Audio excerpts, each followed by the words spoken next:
permission to record. Perfect. Thank you. Good morning, everybody.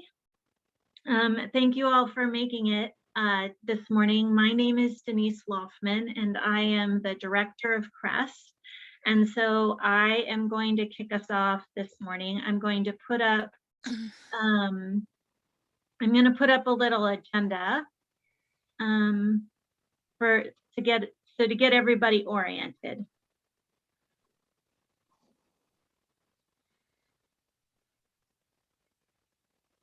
And because we've got a lot of people on the call, we won't go around and do introductions of everybody because we have quite a bit of information to go through today. So I will do a brief introduction of.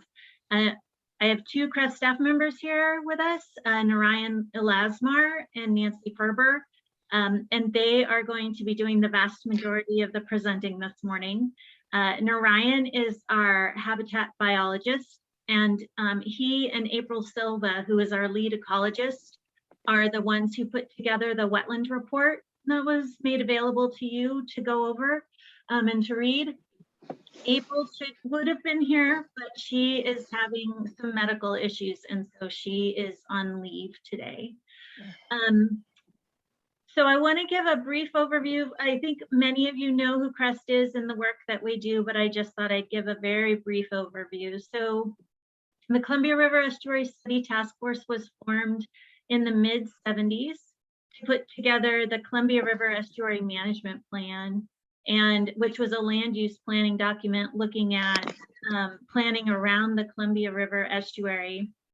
And we've been involved in land use planning we have 9 member jurisdictions as a council of governments. And we have governments both in Washington and in Oregon. And in Oregon, it's Clatsop County, and all of the cities of Clatsop County are members, as well as the Port of Astoria. And then over in Washington, it's the city of Ilwaco and Wahkiakum County. And so we assist with different land use planning, particular questions, particularly around natural resources. And then we do large scale habitat restoration on the Columbia River Estuary.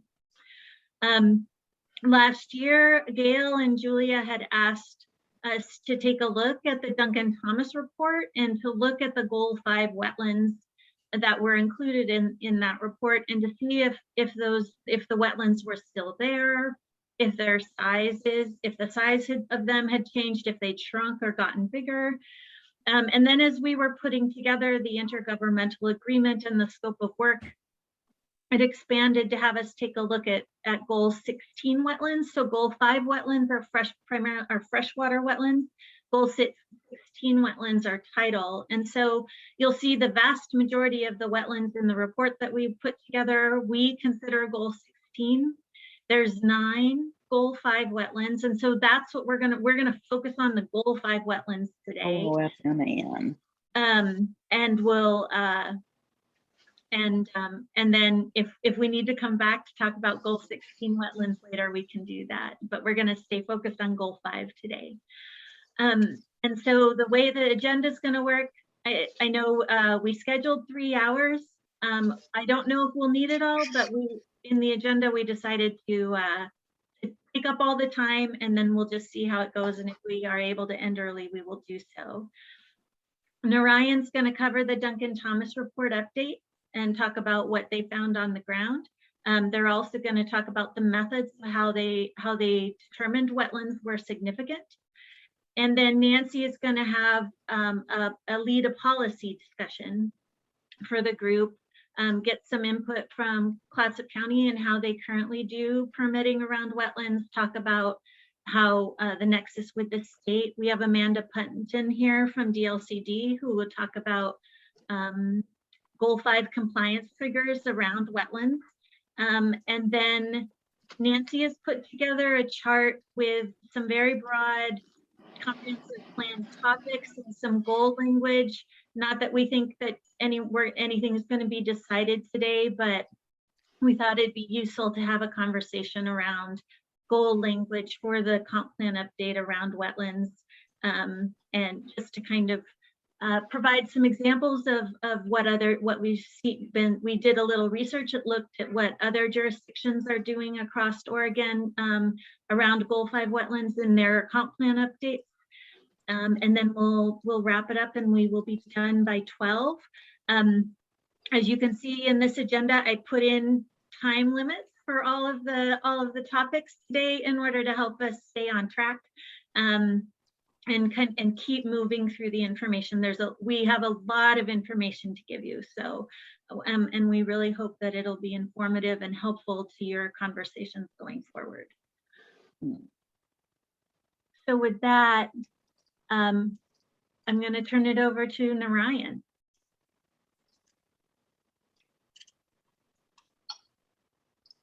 Good morning, everyone. Let me just get set up here. I'm going to share my screen.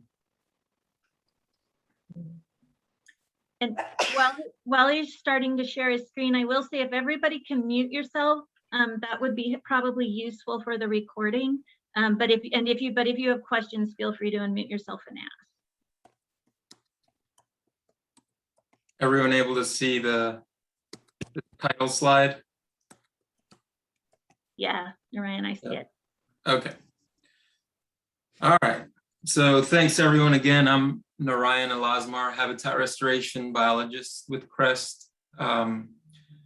This presentation has a lot of information that's being jam-packed in roughly half an hour. So if you have any questions or if you want me to slow down or need clarification, just interrupt me. Just feel free to interrupt me.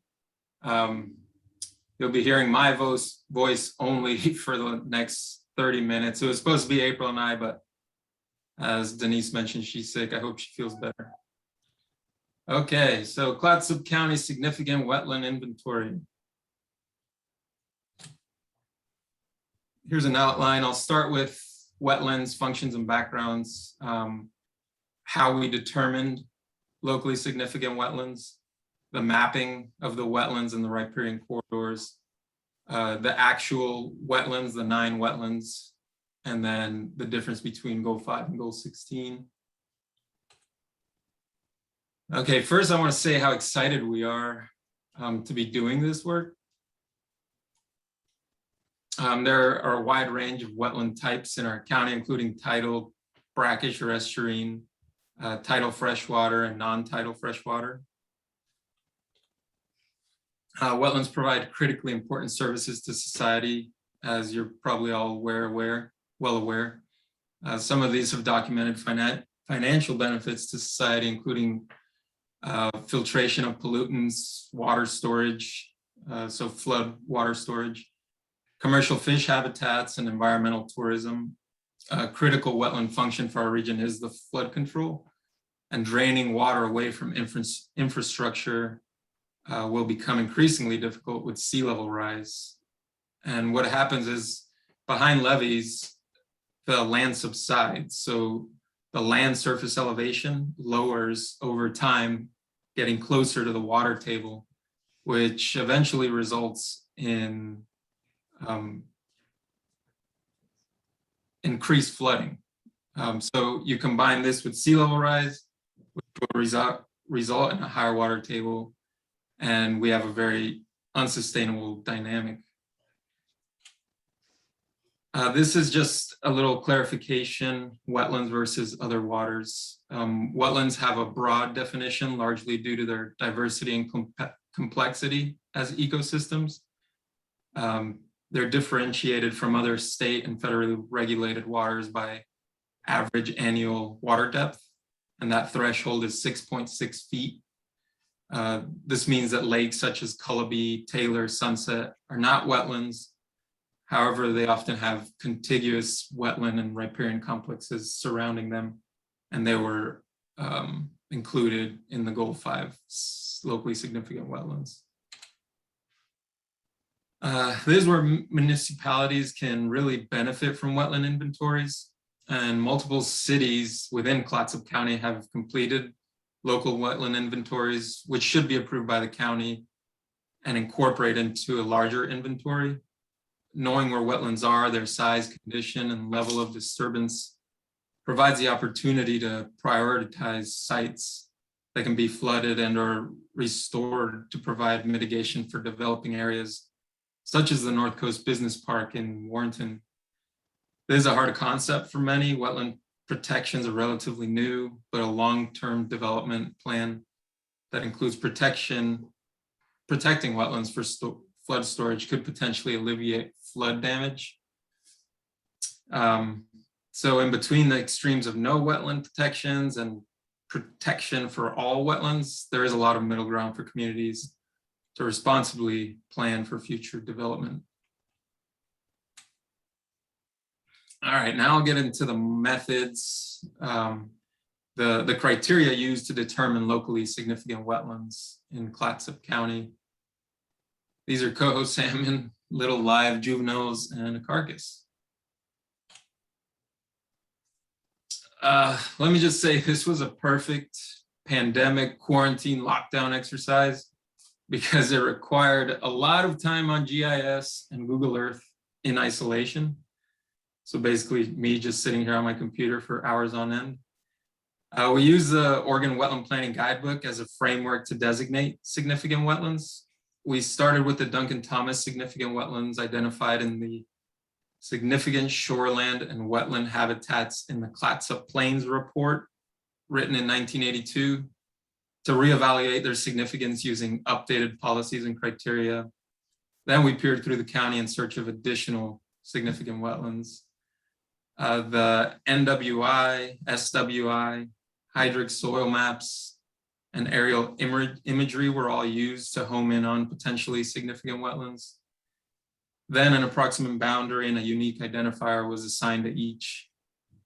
The Oregon Freshwater Assessment Methodology, or OFWAM, was then applied to the identified wetlands to assess wetland functions and conditions. Pictured back there is Bear and Mary's Creeks. We designated it a Goal 16 wetland, but it was a CREST restoration project, so I have lots of pretty drone pictures and data. Each site that met the OFWAM criteria was described with these details here. They were then mapped in GIS and with approximate boundaries. And pictured here is orthomosaic, basically a bunch of drone photos stitched together to make one large photo. We use these for mapping and to monitor change over time, visual change over time. These are the OFWAM criteria used to Ryan, could I interrupt you at your invitation? I think I just heard you say on that previous slide that they were updated over time. Can you tell me about what's the interval for the updating, please? Well, since it's a CREST project, the metrics we follow require annual monitoring.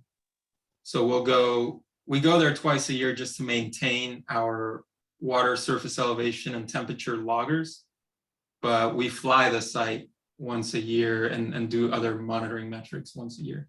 Thank you, that's very helpful. You're welcome. Okay, so these are the qualifiers under OFWAM. The two main qualifiers that were met for most of the significant wetlands were 1 and 5. One is, just read it, it has the highest OFWAM rank for any of the 4 ecological functions. I'll get into each of those functions. The wildlife habitat. So the more diverse the wetlands topography is, the more diverse the vegetation communities, known as heterogeneity or interspersion. And then you have forested buffers around that. All those things create good habitat for wildlife. Fish habitat, so streams directly connected to wetlands, riparian cover for shade, and deep water are all essential for fish. Water quality, to what degree does the wetland contribute to sediment trapping and nutrient attenuation? And hydrologic control. so water retention during flooding and water supply as well. And then number 5 was the other one that most wetlands abided by. That's basically if there is surface water connection of the wetland to an ESH listed water body, it's considered significant. ESH is essential salmonid habitat. This is the predominant qualifier for significant wetlands in Clatsop County due to the wide range of habitat utilized by salmonids and the proximity to the ocean. And pictured here is another CREST project, that's West Sand Island, goal 17. So it's not included here, but I also have a lot of photos of it. There are thousands of miles of streams in the county. For the most part, fish presence really narrowed down the data set to exclude streams behind tide gates, human barriers, or that ran through ditches and agricultural fields. The riparian safe harbor includes corridors that are fish bearing. Fish bearing means native migratory fish as defined by ODFW. The safe harbor grants buffers according to the size of a stream from the top of bank. So streams with an average annual stream flow of less than 1,000 cubic feet per second get a 50-foot buffer. Those with over 1,000 CFS get a 75-foot buffer. In our area, the only stream or river getting a 75-foot buffer is the Columbia River. These buffers are extended. Brian, this is Amanda Punton at DLCD. Can I interrupt just for a moment? Yes. Just for terminology here. The term riparian buffer works in a lot of the way we think about how a riparian area is protected. But in actuality, the safe harbor that you're talking about here is defining the significant riparian area. So it also can be thought of as a buffer from the stream, but it is actually the significant riparian area that the rule is describing as the significant local resource. Okay, that's helpful. Thank you, Amanda. Okay, so within that safe harbor, the buffers are extended to the significant wetlands that lie within that riparian corridor area. And that's illustrated over here. This was taken from the Oregon Wetland Planning Guidebook. Let's say this major river is the Columbia River at over 1,000 CFS, so it gets the 75-foot buffer. This is a tributary, let's say it's the John Day. It's under 1,000, so it gets the 50-foot buffer. A, B, and C are significant wetlands. A and B lie within the riparian buffer or area. So then it gets adopted in, it gets extended out around these wetlands, but not C because it doesn't touch or lie within it. Wetland delineation must be conducted to legally designate a wetland boundary. So these map boundaries are approximate.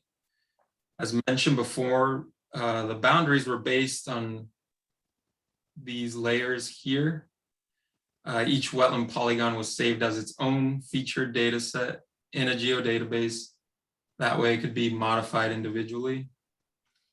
And here, pictured here is a screenshot of GIS. It contains the aerial imagery base map with LiDAR on top of it, the NWI, National Wetland Inventory on top of that, and then the orthomosaic. And then with all these things, including the hydric soil maps, it's not in here, but we use that as well.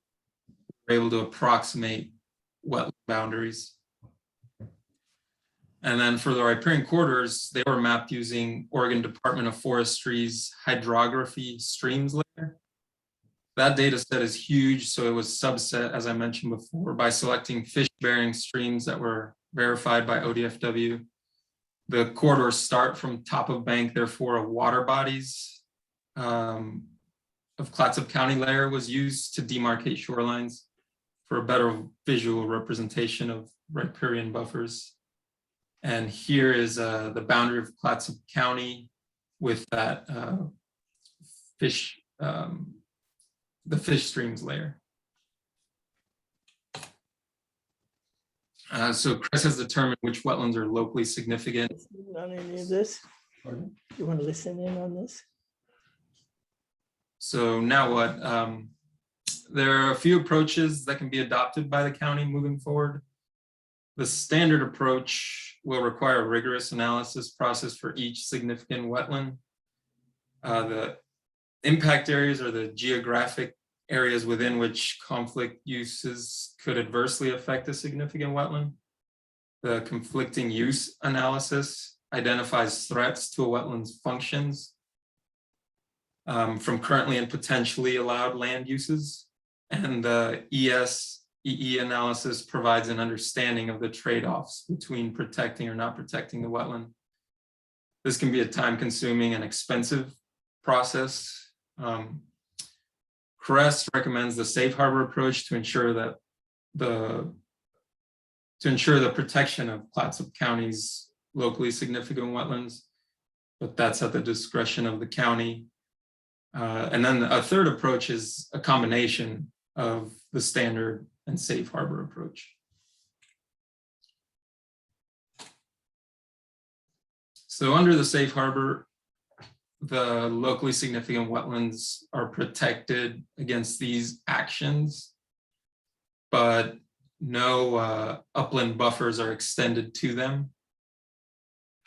But the buffers can be extended using other means. So the wildlife habitat portion of Goal 5 can be used, or as mentioned before, the riparian corridor safe harbor, and also Goal 6, which is air, water, land resources quality. Pictured here is Aldrich Point in Brownsmead. Here is a map of the fish-bearing streams and their buffers. You can't see the buffers because they're only 50 feet, and from this extent you just can't see them. So I zoomed in on the John Day River, and the blue line here is that water bodies of Clatsop County layer that I mentioned. And I used it because it demarcates the shorelines instead of just giving me a line right in the middle of the alignment of the stream. This way you can see where the buffer lands on the landscape. The buffer is the gray line here.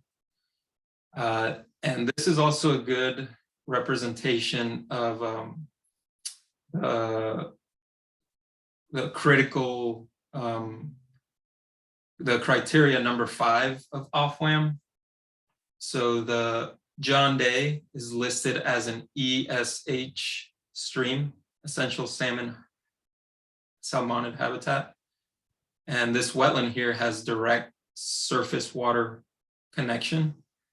And that was one of the reasons that it was deemed significant.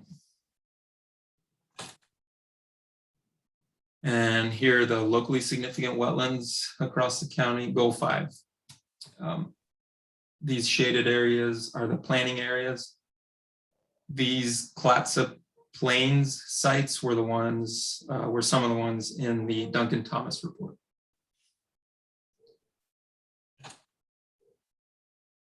Okay, so Goal 5 wetlands, which are the non-tidal wetlands, were found in multiple management areas. Tidal influence is what differentiates Goal 5 from Goal 16 wetlands. Taylor Lake and Colby Lake aren't technically wetlands, but they were kept in the report because of their social importance and value, and they have adjacent wetlands and complex riparian areas surrounding them. There are discrepancies between the wetlands we included in Goal 5 versus what Duncan Thomas included. We corroborated the Goal 5 wetlands found in his report with present day criteria. And some of the wetlands in his report from 1982 were within urban growth boundaries or active agricultural areas or influenced by the tide. So we included tidally influenced wetlands as part of Goal 16, and more still will be considered in Goal 17 when we get there. Either way, most of the wetlands designated by Duncan Thomas still exist, proving that these wetlands are anthropogenically and ecologically significant and deserve protection in perpetuity.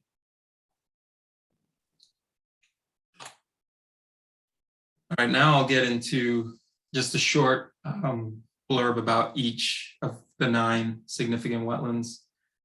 This is Taylor Lake, just north of Cullowby Lake. It provides deep water habitat and is surrounded by forested and emergent wetlands. It also has surface water connection to the ESH listed Skippinnon River, which is here. Cullowby Lake is the largest coastal lake in the Clatsop Plains. It appears to be the remnant of a much larger lake or lagoon, which has been filling in with peat since its separation from the ocean. There are several streams flowing off the hills to the east into Cullowby Lake. The finger wetlands surrounding those streams provide wildlife habitat that serve as transitional areas from forested hillsides to lower gradient forested wetlands. It has a high level of recreational use, and again, the ESH listed Skippinnon flows in from the north.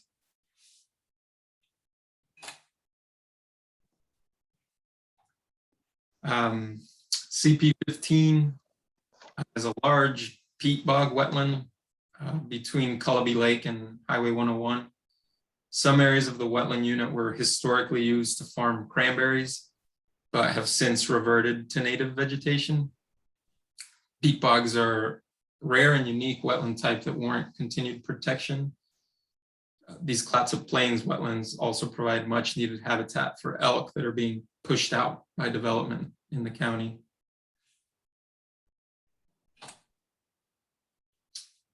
CP16 is another fragment of the peat wetlands in the Clatsop Plains that provide wildlife habitat and floodwater storage for adjacent infrastructure. And you can see it here. It's, it's forested area that's non-residential with little infrastructure. Then you have the wetlands, and then you have the plains that are heavily developed. So they're extremely significant to wildlife because they need diverse habitats from forested to not so forested for seasonal migrations, feeding, water, to access water. CP18 wetlands are south of Cullowby Lake, surrounding Cullowby Creek. This area has great habitat diversity with open water, forested buffer, marsh, and swamp habitats all well represented.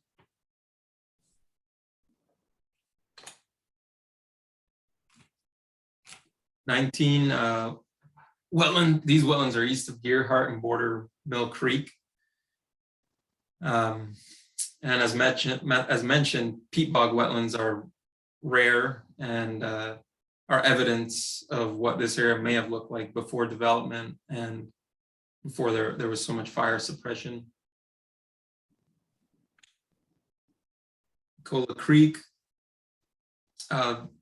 These wetlands are a great example of how a municipality can prioritize wetland protections for the long term.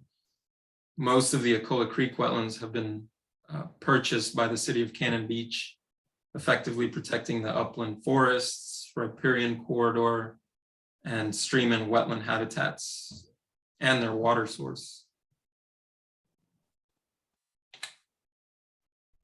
Arch Cape has an impounded forested wetland on the east side of 101.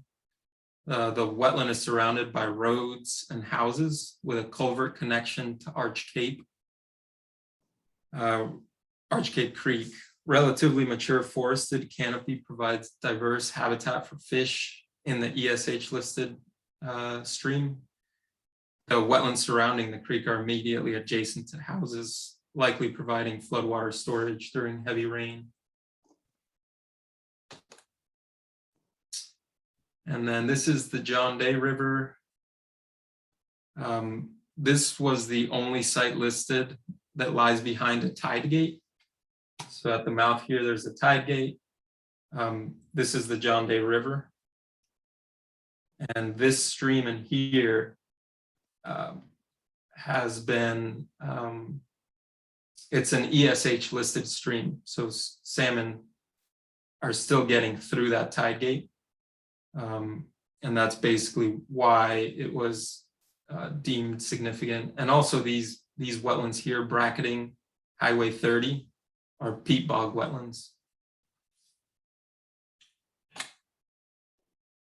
Okay, goal 16 wetlands. Anybody have a guess how many goal 16 wetlands we have found so far? Any guesses out there? Okay, I'll tell you, 37 so far, but the estuary reaches wide. Given more time to continue this work, we are bound to find more locally significant wetlands corresponding to 16 and goal 16 and 17. Including both goal 5 and goal 16 wetlands provides a more thorough inventory, particularly since most wetlands identified have been tidal. Estuarian wetlands include brackish tidal channels and associated wetlands, tidal flats, as well as freshwater tidal channels and their associated wetlands. So pictured here is wetlands at Otter Point in Lewis and Clark National Historical Park. These wetlands include channels that are continually submerged, tidal flats and tidal salt marshes that are covered by tidal waters twice a day, and associated freshwater wetlands and rivers affected by the tide. Goal 17, coast shoreland wetlands were not identified or described in our report or in this presentation. Any questions? Yeah, I have a question. This is Lum Kwang. How do I guess do we have beavers out here, and how significant of an impact do they have on the wetland? Yeah, we definitely have beavers out here, especially I'd say the further inland you go, the more beaver activity. And the way they impact wetlands is they create barriers on the streams. So then water backs up behind those barriers, those dams, and distributes and lifts the water table. This is great for holding back water longer into the summer dry months. It's also essential for salmon because it gives them more water, more access longer into the summer months. But yeah, they're everywhere, and the further inland you go, the more beaver activity you see.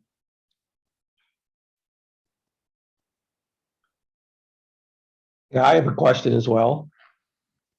This is Charles Dice. So in the Archgate Cove Beach area, we did get a local wetland inventory done a number of years ago by a professional outfit out of Portland, and it was accepted by DSL, so it should be part of the state wetland inventory. And it includes one of the significant wetlands is included is a wetland around Cove Beach Lake, and I didn't see any of that on your list. Yeah, those they might they might trigger goal 17 because of the proximity to the ocean or the shoreline of the ocean. But that was the reason. These are solely freshwater wetlands. And the one that I listed doesn't have tidal influence. And that's why that's the only one that was listed. This is Cheryl Johnson. I have a question. I'm trying to get my definitions of salmon-bearing streams sorted out. So those which have ESH listed, essential salmonid habitat, who determines that? And then there are the stream listings as defined by the Oregon Department of Forestry. And then there are stream listings also as defined by the Oregon Department of Fish and Wildlife. So if you can help me define who decides what are salmon bearing streams, and are they the same from one agency to the other? Yeah, that's a good observation. There's definitely some clarification needed there, and it took me a while to figure it out. So the Oregon Department of Forestry houses all the data. So they're the ones that so all the streams are listed under the Oregon Department of Forestry's hydrography layer, all of them are. And then within that, the Oregon Department of Fish and Wildlife's fish data is slotted in with that ODF layer. So the fish portion, the ESH, is all ODFW, and the streams is Oregon Department of Forestry. But the layer is housed by ODF with ODFW data lying within it. Is that clear, sort of? So fish data is ODFW, the streams is ODF, Oregon Department of Forestry. Yes, thank you. That helps. And I didn't mean to get too much down in the weeds, but I was just trying to get my vocabulary sorted there. And I'm out in Brownsmead, and I didn't see any wetlands listed out here. I was specifically thinking about Nat Creek, which flows into Aldridge Point. Yeah, we definitely included Nat Creek. That's a huge wetland complex. That's in goal 16 because of the tidal influence. Question? Question? Yeah, go ahead. Okay, you said that the Arch Cape wetland is likely providing water storage and flooding. Do you have any data on that? On how much water storage it is, how quickly the water flows, how fast it sinks, etc.? No, I do not. It's a depressional wetland. So, it's basically a bathtub. So it provides flood storage, but I do not have any data backing that or anything. Okay, and you mentioned elk. Do you have any idea how many elk are in the Arch Cape wetland regularly, where they go, how they travel, what their situation is? No, I do not. Thank you. You're welcome. This is Jan Mitchell. I have a question. Go ahead. I'm not sure how much it's question, how much commentary, but I read through the entire document, and as a used to be planner, I'm really very impressed with the work. I heard last night when I was watching a news program about Glasgow, Scotland, and they talked about they went up to the Highlands, and they talked about peat as being a even better storage for CO2 than trees. And I'm just wondering if that may figure into some of our thinking as well. I don't know how much that applies to this area, but certainly there is peat in this county. The other thing was in ancient days when I was a planner, I was in an area where that was so different from here, where you had to drill down to over 100 feet to get water. And but I think of it as I look at Clatsop Plains. At that point, they were concerned about the use of septic tanks and made minimum lot size 2 acres because of the, I guess it was the nitrates in the soil because of, and talked about that old fashioned term of blue baby syndrome. And I'm just wondering if our county ought to be looking at different regulations in terms of development in Clatsop Plains, if that still is scientific thinking or not. I didn't see anything mentioned, but it's, you know, because it was something I dealt with, I still wonder about it in Clatsop Plains with its perched water tables. Thanks, Jan. To get to your CO2 storage question, yes, peat, but not only peat. In our area, the floodplain marshes, the mud and floodplain wetlands, all those soils are great for CO2 holding capacity.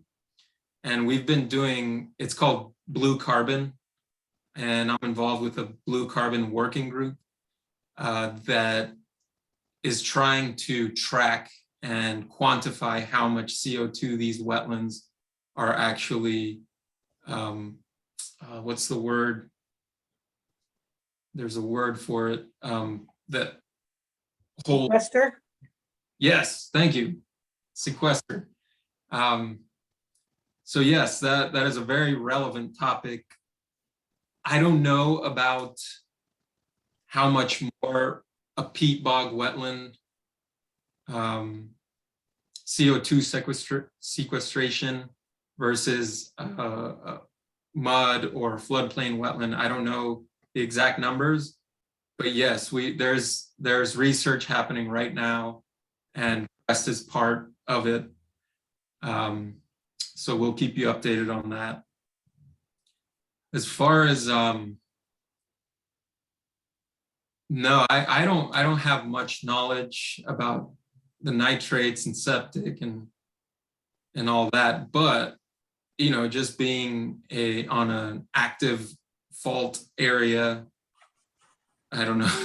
It doesn't sound like a good idea to me. Thank you. You're welcome.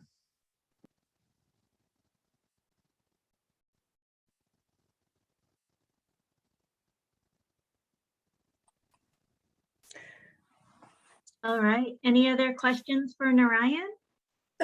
Yeah, this is Amanda Punton again, and thank you for the very thorough and informative presentation. I thought there might be some worth in stating my understanding of the Department of Forestry's, the Oregon Department of Forestry's classification of fish-bearing streams is not just anadromous. I think it's also sport fishing streams or sport fish. So, and that could be the add to a little, like the question about the essential submounted habitat streams that DSL lists versus all fish bearing streams. That's why my understanding is there's a distinction between the two. Yeah, thanks, Amanda. You're right.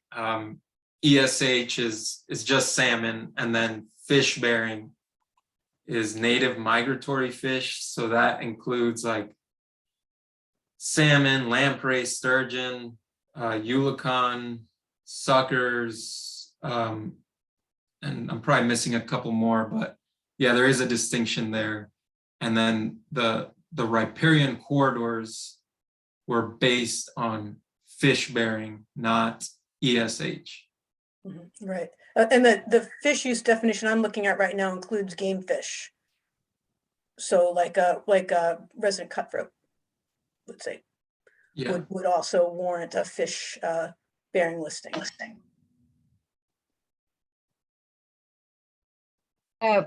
Question, Carol Connell, City of Gearhart. Thank you for your excellent presentation. I'm sorry, I haven't read your report or the report yet, but are this 37 tidal wetlands mapped? yes, they are. Okay, they're in that report. Yes. Oh, excellent. And if the Nicanicum Estuary North Shore has a riparian setback requirement, it's measured from the high water mark, but nobody knows how to measure that, at least property owners.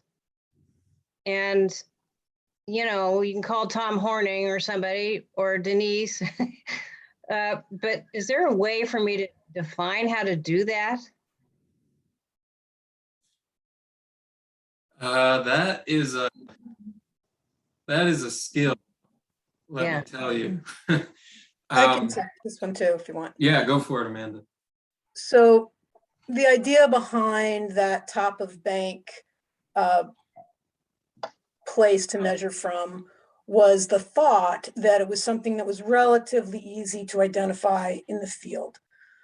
So, you know, it really comes down to, you know, if there's some concern over, I don't know, a couple, 3 feet or 5 feet of where that top of bank is, then, you know, if a local jurisdiction's code said, you know, that the riparian area was measured from top of bank as a narrative standard, then maybe it would make sense to bring in a biologist to come in, and there's ways to look at what that means. And also you can use the 2-year flood elevation level in replace. Some jurisdictions write that into their code, although that's normally a larger estimation of, you know, where the top of bank, or a more upland estimation of where the top of bank would be if you use the 2-year flood elevation level.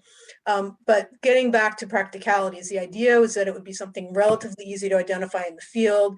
And what it only matters as when development's coming in is where the landowner wants to, you know, clear the land or put their structure or whatever. And if you're not getting, you know, if you don't have to split those hairs if you're set back far enough from the stream. But if you are really trying to find exactly where that location is, then you might need to bring in a biologist, and they'll look at other indicators of, you know, high water mark to determine top of bank.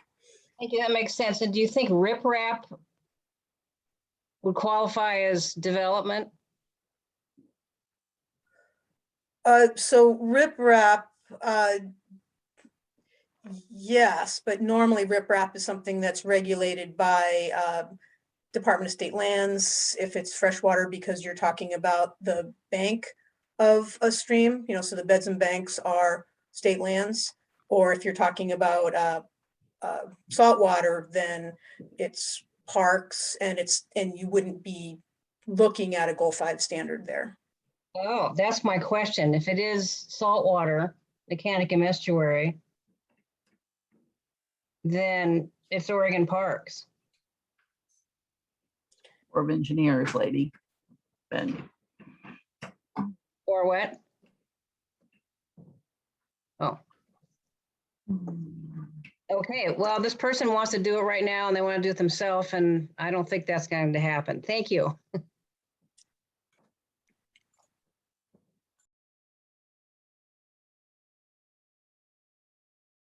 Great. Are there any other questions for Narayan? Okay, Narayan, thank you. Recording in progress. Thanks for your time. So Nancy Ferber, who's the CREST. Oh, hold on. There we go. Nancy Ferber, who is CREST coastal planner, is now going to lead us through a conversation around the policy pieces around Goal 5 wetlands. And so Nancy, you can go ahead and take it away. Okay, just a second to share my screen and make sure things look good.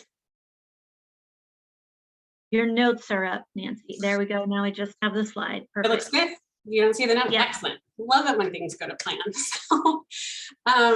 So as Denise mentioned, I just want to reintroduce myself really quickly. My name is Nancy. It's nice to see a bunch of familiar faces because I've kind of been in a lot of your comprehensive plan discussions leading up to this, goals 1 through 4. But I work with a number of our member jurisdictions, and so it was fun to dive into kind of some extra research specifically for wetlands and goal 5s beyond what just the North Coast is doing. So kind of brainstorming outside of the box, what areas we can be looking at for policy updates as we kind of move in from just looking at the background scientific data and maps and the hard data that Narayan just explained very well, but looking into actually some policy language and reviewing sort of what's working well for the county, which sounds like Julia will talk about a little bit. And then we'll have some time for Amanda to talk about DLCD triggers and some additional time for discussion and hopefully an activity that will go well. See if we can pull off some technology. You guys have to be good sports about it. But I'm a planner with a plan. So here's our kind of part 2 agenda for the morning. We'll dive a little bit into background information about the different levels of regulations, because wetland regulations don't just happen in a silo, just what Clatsop County has to say. It goes all the way from federal to local levels. And then we'll dig into some of the permitting and review what I've come up with 8 very loose potential policy topics. They are by no means formal recommendations. It's just a place to start a discussion. But we can dive into that later. So I wanted to pause a little bit before we get into the heavy duty policy talk and kind of check in with where we are in the plan amendment process. And so far, sort of the wetland planning process often begins with a wetland inventory, and then it progresses through assessments of the values of that mapped wetlands area, determinations of significance, and then often moves to the evaluations of consequences of impacts of development, where you want to do protection, where it makes sense to develop, and what kind of protective measures to adopt in a plan. So we've sort of hit numbers 1 and 2, kind of inventorying the local lands, providing that reference material, that scientific background. So we're on number 3 right now, the goal and policy statements, with very clear local objectives that are specific to a time period. And hopefully, ideally, it has some guiding language that you'll choose to adopt about how to achieve them and how to measure them. So that's kind of the goal and objective stage of the policy piece. Thank you, Amanda and DLCD, for this chart that I blatantly stole from a previous presentation, so it might look familiar. But as I mentioned, the regulation permitting piece for wetlands doesn't just happen when someone comes to Clatsop County with a question about a wetland in their backyard and development. There are a number of layers starting kind of at the top down or from left to right at the federal level. So that can be the Army Corps of Engineers, the Clean Water Act, and oftentimes those are potentially a streamlined permitting process with a joint permit with the state program at the DSL level. So that's Department of State Lands, who maintains or mostly maintains a statewide wetland inventory. That's the SWI, not to be confused with the local wetland inventory, the LWI. I tried not to put too many planning acronyms in here. And the next level up, there's kind of an added state level, is the Oregon Land Use Program, which Amanda will talk about in a little bit. But that's the goal 5 piece of making sure that wetland streams, flood hazard, and water qualities are meeting the state goal requirements, which then kind of trickles down to the local level of really making sure that you're adopting and administering the local comprehensive plan updates that oftentimes will then trickle down to development code amendments, which is sort of phase 2 of this later on, but I can let the county talk about that. But it's a messy layer of regulations. And I did want to mention that when I went to look at what other jurisdictions were doing, pretty much every city and county in Oregon is also struggling to do perfect wetland planning. It's a really complicated thing to do well. It's hard to nail down language that works well for a long period of time, but I think we have some interesting topics to kind of chat about in a bit. But Clatsop County is not alone in trying to kind of grasp the whole concept of wetlands and what makes sense for the county. This is kind of more steps of where we are. So goal 5, as you know, is the DLCD statewide regulations. We're at the visioning stage, which as a planner, I think is pretty exciting because it's the dreamer stage. You get to brainstorm what works well for your community, what you want to change, what you want to see happen, what isn't working well. And then, as I mentioned, it'll often trickle down into development code changes later. So the actual day-to-day permitting and enforcement of whatever codes and objectives end up being adopted. So I think Julia was going to chime in. I kind of have this as a saver slide for you. But while we're talking about visioning, it sounded like there's some current challenges within the community development department around the permitting process. And I think Julia can kind of explain what's going well and maybe where there's room for improvements in terms of permitting and understanding what's in the current comp plan. So Julia, if you want to take it away. Sure. I'll be brief because I think at this point, everybody present probably has a very good idea about how complicated this honestly is. And that is a huge challenge for staff because every time we have something that comes to the counter, comes over the phone, comes over the internet, any kind of project whatsoever, one of the first things we do is check and see if there are wetlands involved, and that is countywide. The Duncan Thomas back in the late 70s and early 80s identified areas on the Clatsop Plains, and that actually informed the county's lake and wetland zone, which has a 50-foot setback to it. That's the easy part. The Clatsop Plains is the easy part. The whole rest of the county is much more challenging, and staff ends up going through basically every single document that applies and figuring out what applies in order to determine if there is a setback, what the language might be that applies to it. For example, we have this language that says that there should be a 35-foot setback to the line of non-aquatic vegetation, but we don't have a definition of that, for example. And so it takes a lot of staff time to figure out if we should be applying certain types of setbacks in certain situations. We have a list in goal 5, but it's, mixed in with some other language. So we have 6 or 7 pages to go through. We also have the Shoreland Overlay, which applies in a variety of places where we have tidal and freshwater, but mostly tidal.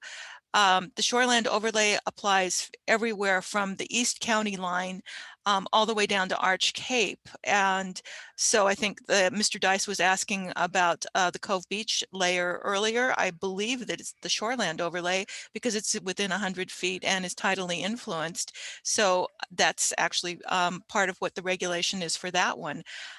So anyway, staff spends a lot of time reviewing everything that comes in. And the other thing that we do always is when we turn on that layer system in our county GIS, that gives us a basic idea about whether or not something should be considered in the wetland layer. We're turning on the state's statewide inventory, which is a more refined version than the National Wetland Inventory, and it's a couple of years old now, but it's better information than what we had before. It gives us an idea, and if a piece of property or development is going to be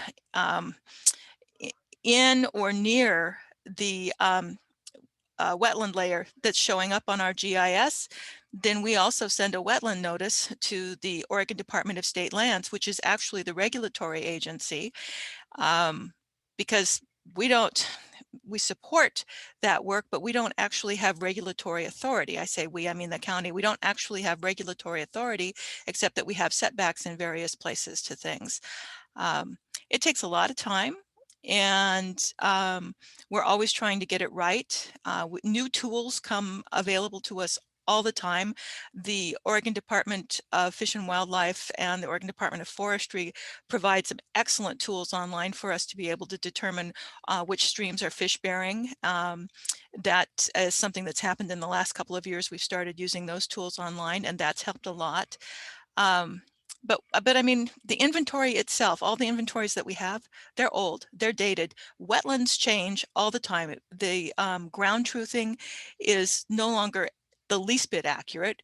I had a conversation with somebody the other day, a specialist, who indicated that, well, if it's more than 10 years old, it's, you know, it's really not all that accurate probably anymore. I mean, it might be, but we don't know. In fact, the Oregon Department of State Lands wetlands permits are good for 5 years, or the approvals for wetland delineations, pardon me, are good for 5 years. And then they'll want it to be re-examined. So 5 years is a long time in the world of wetlands. Things change a lot. So we have definitions that don't work anymore. We have things that have changed a lot in the last 40 years on the ground. So the data is old, it's inaccurate. We have a lot of different agencies that we are working with. It's complicated. And so in a nutshell, if you were listening earlier, and I know you all were, then you see what we're dealing with. So areas of improvement, we would dearly love to have an accurate inventory. And we would like to have our terms defined so that we can help people quickly figure out exactly what type of setback that they're going to be dealing with, what sorts of state and federal agencies they're going to be working with. Do they need to go get something from the Oregon Department of State Lands and the Army Corps of Engineers to, I mean, I have people all the time coming in and saying, I want to do some riprap work on this bank because my riverbank is eroding. That's complicated. So, you know, these projects are very, very time consuming and intense and expensive for people. So we want to get them the best information that we possibly can. So that's just briefly what we would like to have. I see on here permitting challenges and areas for improvement. Well, all of it. I'm not quite sure what that second area is. Note development code amendment process, secondary process. I'm not quite sure what that refers to. That was just more for reference of the comp plan isn't going to necessarily dictate a clear permitting process. That would likely be in your development code. And just for note, I can't see the chat, but I saw that someone had their hand raised. So if there are other questions that bubbled up, Denise, do you want to handle those? Yeah, so this is Amanda. I have my hand raised, and I wanted to just make a distinction. Thanks, Julia, for explaining the struggles that you face with wetlands. But I want to make a distinction between inventories, which are just by nature less precise than a wetland delineation. So it's the wetland delineations that are good for 5 years because of the reasons that you noted, that hydrology can change and other things can change. But the inventories are valuable even years after they've been completed. Yeah, and I'll kind of jump on what Amanda was saying and say, and Narayan, you're welcome to jump in here as well, is that for the, I'm going to speak specifically to the locally significant goal 5 wetlands that we looked at as part of this review process or update process. What April and Narayan found was that the wetlands are still on the landscape, that for the most part, the size of them remains the same. Narayan, I'd be curious if you saw great changes in the wetlands from what what was in the Duncan Thomas report to what you saw on the ground when you ground truthed, some of the wetlands as you were putting the report together. Yeah.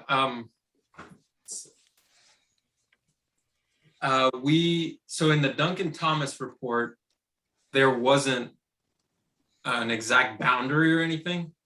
This was done in the 80s, early 80s, so it wasn't on GIS or anything. So it's kind of hard to compare today versus then. But for the most part, as Amanda was saying, the inventory just inventories the wetlands, and that's important because in the case with the Duncan Thomas wetlands on Clatsop Plains, they're still there. They're still functional. Now the boundary that could change. I don't foresee that changing very much unless there's a big development or landslide or something that's changing the hydrology. That shouldn't change very much. But yeah, for the most part, they're still there. They're still thriving. The wetland boundary is a different story.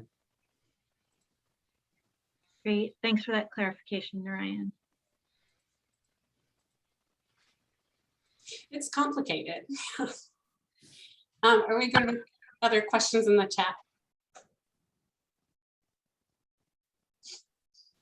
Yeah, it looks like there's a question about wanting to use the best available data for wetlands and inventories, even if the data might be a few years old. And I think that was something that Amanda was pointing out, was that having inventories that have been done over time can be helpful.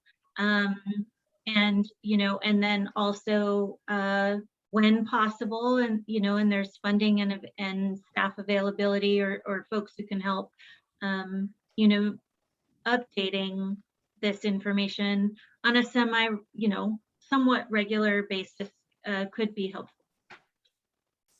And I think that ties nicely into some potential policies too that we'll get to, of maybe there should be a timeline of when to adopt things and things like that. But, okay, sounds like we're good on questions in chat. We are. Okay, so I wanted to dive a little bit into some DLCD information because we're talking about Goal 5, and Goal 5 is a big one, so it really actually covers natural resources, scenic and historic areas, and open spaces. Specifically, I pulled some Goal 5 language that all Oregon cities and counties are required to conserve open space and protect natural and scenic resources, which I think is a nice way to frame kind of what we're talking about. And that the goal itself is actually listed under OARs, but that's where it establishes specific procedures and criteria for compliance, which I think Amanda will dig into in a moment. But DLCD requires compliance for Goal 5 for wetlands, riparian corridors, and the wildlife habitat. And I think Amanda is about to explain a little more of the nuance of the compliance of the triggers for that. So I pulled up some text for her, Amanda, if you want to take it away. Okay, sure. So the compliance with the existing administrative rule compliance requirement essentially changed when statute was amended to remove counties from their obligation for periodic review. And should I explain periodic review for people at the meeting, or is that generally understood? I think you should explain it, Amanda. Okay, so when the land use program was first started, the idea was that local jurisdictions would develop their comprehensive plans, and periodically, which meant, let's just say every 10 years, would go through those plans and update them if there was new data or new events like increased population or all kinds of different things could affect the usefulness of the plan. And so you update the plan to make it more useful for your community. But the amending or updating plans became very complicated, became a little bit contentious and complicated because there's a lot of elements of comprehensive plans, and these periodic reviews ended up stretching on for many years because the end product needed to be approved by the Land Conservation and Development Commission. So people got frustrated and the law was changed, and smaller cities and pretty much all counties now do not have to go through periodic review. which was important. And I don't have this part of the rule, the OAR 660 23-250. It's a separate section of that rule that explains that overall the trigger was periodic review. No periodic review for Clatsop County anymore. So the question is the county in compliance with the rule? Well, yes and no, right? I mean, yes, because there's been not a trigger that says that the county has to come up to the standard of the rule. But no, the county has not met the standard of the rule, and that's just where we live now, right? So to do the inventories, the formal inventories, assess resource areas, riparian areas, or wetland areas for significance and protect them will be a decision that the county makes. And there's a lot of really good reasons that a county would want to make the decision to go through that process for big chunks of the county or countywide, but the rule right now does not force the county to do that. And so when I was asked to talk today, it came up because of, I think there was some question about whether all this excellent work that the county has done so far in doing these studies, putting together the data, whether that information can be incorporated into your comprehensive plan without forcing the county to then actually do inventories and adopt protection measures. So first thing I want to emphasize is that the excellent work that CREST has done, let's call it an informal wetland inventory. And I think I'm more comfortable with using the term potentially significant wetlands rather than straight out significant wetlands in the assessment, because in order to actually establish a locally significant wetland, the local wetland inventory needs to be approved by, be certified by DSL. And until that's done, the county can't actually identify Goal 5 significant wetlands in their comprehensive plan. That said, all this work I think could be either adopted or certainly referenced in your comprehensive plan, and still there's no trigger for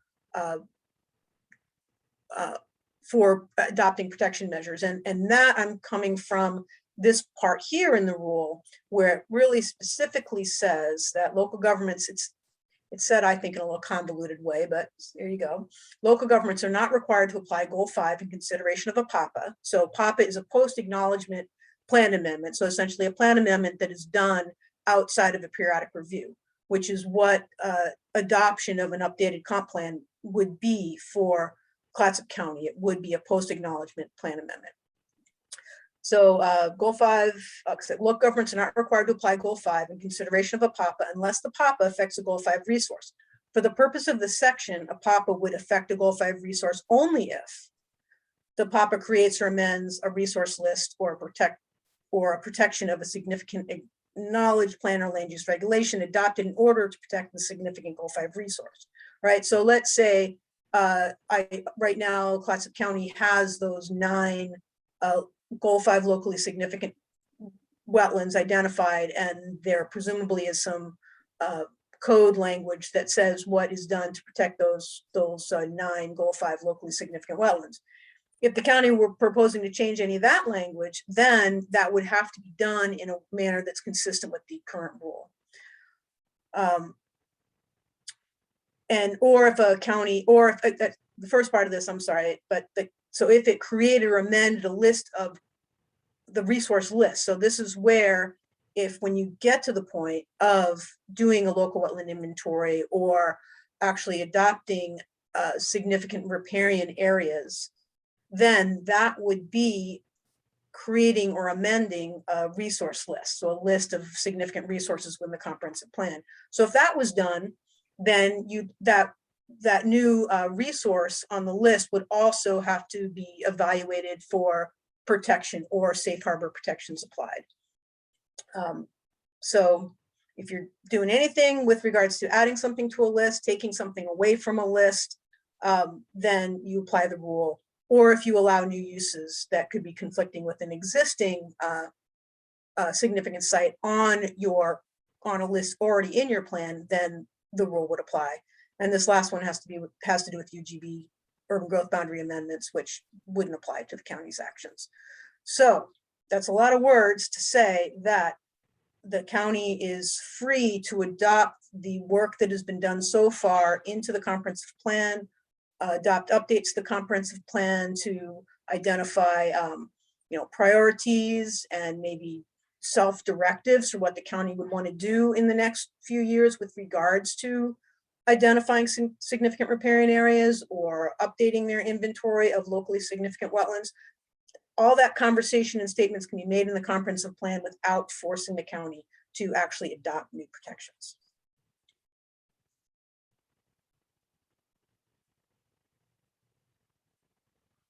Great, thank you, Amanda, because it is heavy duty OAR language. It's sometimes tricky to decipher. But with that in mind, because we've so I do see a hand up. Should we go to that? Oh yeah, third question. So C Ferrara. Oh no, that's oh sorry, that's no, it's not you.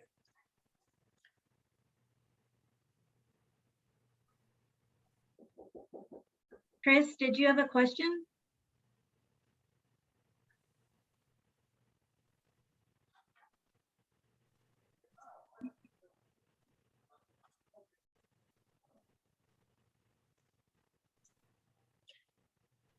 We can't hear you.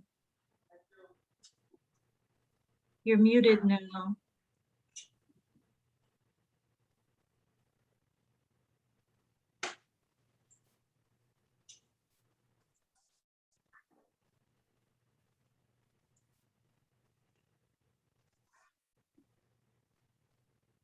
We still can't hear you, Chris. I don't know if there's something going on with your microphone.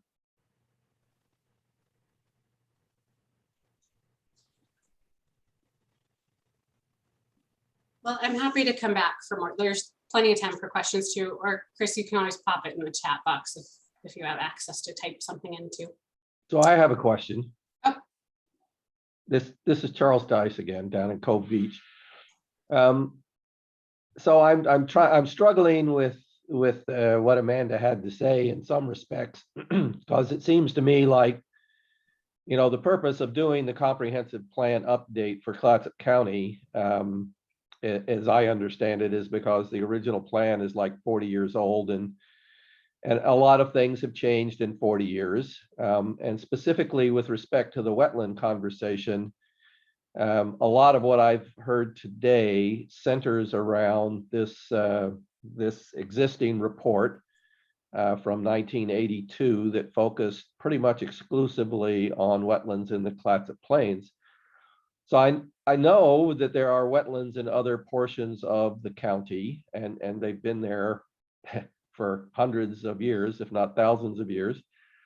And I just want to have some understanding of whether these other wetlands are just going to be set adrift, so to speak, or not considered as important as the ones in Clatsop Plains, or whether there is a feeling of importance to capture those wetlands that may have been overlooked 40 years ago and provide them with some level of protection so they don't disappear in the next 10 or 15 years. I can address that question. This is Gail Henriksen. And for anyone who's not familiar with me, I'm the Community Development Director for Clatsop County. So Charles, I think with regard to your question, what we want to do is make recommendations for policies that direct the county to work on those other wetland areas, and we have been looking at a 5 to 7 year update of the plan. So in the next 5 to 7 years, we want to direct ourselves to look at those other wetlands. I think what Amanda is saying now is that first of all, we haven't conducted that EC analysis. We haven't done any of that conflicting analysis to even really come to a determination about what's significant, what's not, and how we're going to protect it. But we don't want to forget them. because they are important, as you've pointed out, and they are throughout the county, not just on Clatsop Plains. But by putting a policy into our comp plan, saying we will look at it, we're not opening ourselves up to meet all the Go5 requirements in this regard. We're setting ourselves up to conduct the studies, conduct the data, and because we're on this time frame that the board has approved, where we are completing this process in July of next year, we don't have the time right now to conduct all the studies, go through the analyses, and then include those as significant resources to be protected as part of this comp plan update. Does that make sense, Charles? It certainly makes sense, you know, from, I guess I would call it the governmental side, but again, you know, as somebody who lives in the community and who lives next to these wetlands that provide all of the benefits that were described earlier by Narayan, I'm just concerned that with every day that passes, given the pressures on development in a number of the areas where these wetlands are, that they're going to just disappear. And by the time, you know, 5 years rolls around and we get ready to, you know, do all of our studies, that, you know, the wetland has been filled and a bunch of homes or buildings have been built, and that's that, and they're gone. That would be my concern. Can I chime in here? This was certainly mentioned earlier that there are state and federal laws regarding wetlands filling, but those pretty much allow substitution, right? Which does add significant costs, and maybe the way things work in Clatsop County, those costs are not prohibitive to stop the development that that Charles, you're concerned about. But there are regulations that exist independent of the county developing their own regulations. I will say that one of the important reasons for a local government to do their own local wetland inventory and adopt their own local protection measures is because those are the kind of protection measures that can keep wetlands in place where they are now, rather than allowing for mitigation by, you know, creating or enhancing a wetland someplace else or buying credits from a wetland mitigation bank. The local protections can be designed to fit the local needs more specifically.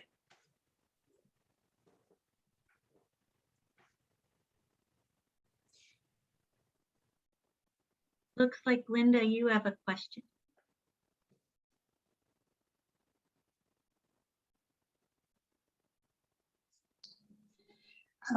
I'm wondering, are we going to talk about the safe harbor alternative? Because we, of course, in Arch Cape are concerned about the fact that we have a local wetlands inventory that's been adopted by the state for a long time, but not by the county. And, you know, very few local wetland protection measures countywide, really only for Clatsop Plains. So is somebody going to talk about how the county can perhaps use safe harbor in the absence of, or in the alternative of doing the complete analysis? Hi, this is Julia.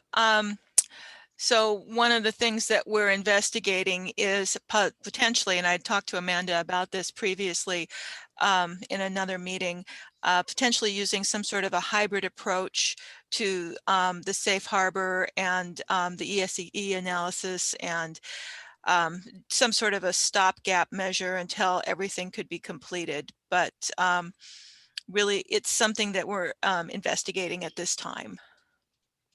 That's good to hear. Thank you.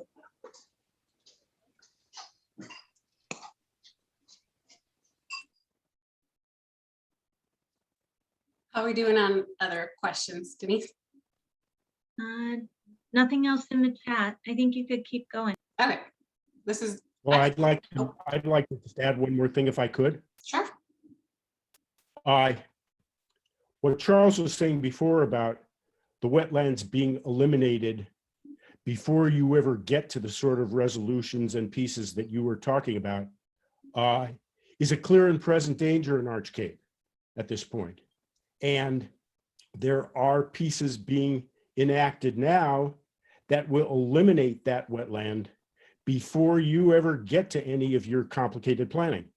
And I think safe harbor, it's the first I've heard of safe harbor, but it's a nice term because what it would really say is delay doing anything that really involves a whole lot of land upset until you really have data on how that land functions. And you have no data on how that Arch Cape wetland functions. Everybody I talk to, from you guys to the local people, say, well, no, we don't have any data on that. We don't know how often it floods. We don't know what the depth of flooding is. We don't know the depth of water absorption. We don't know anything, but we are granting permissions for building in that wetland. So I really think that a safe harbor is a nice concept. Thank you. I'm wondering if I should take a moment to explain what the safe harbor for wetlands protections are.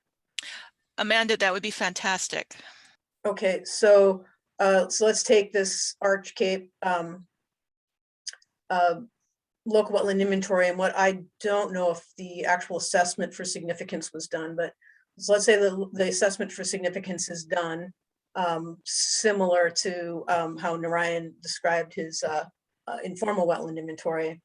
Then once you have identified significant wetlands, the safe harbor does not create a protection area or a buffer around the wetland, but it does say that no structures, no land clearing, no vegetation removal, and no grading, essentially. So which also precludes structures in that wetland. And it's pretty much like everything. You can't do anything under the safe harbor.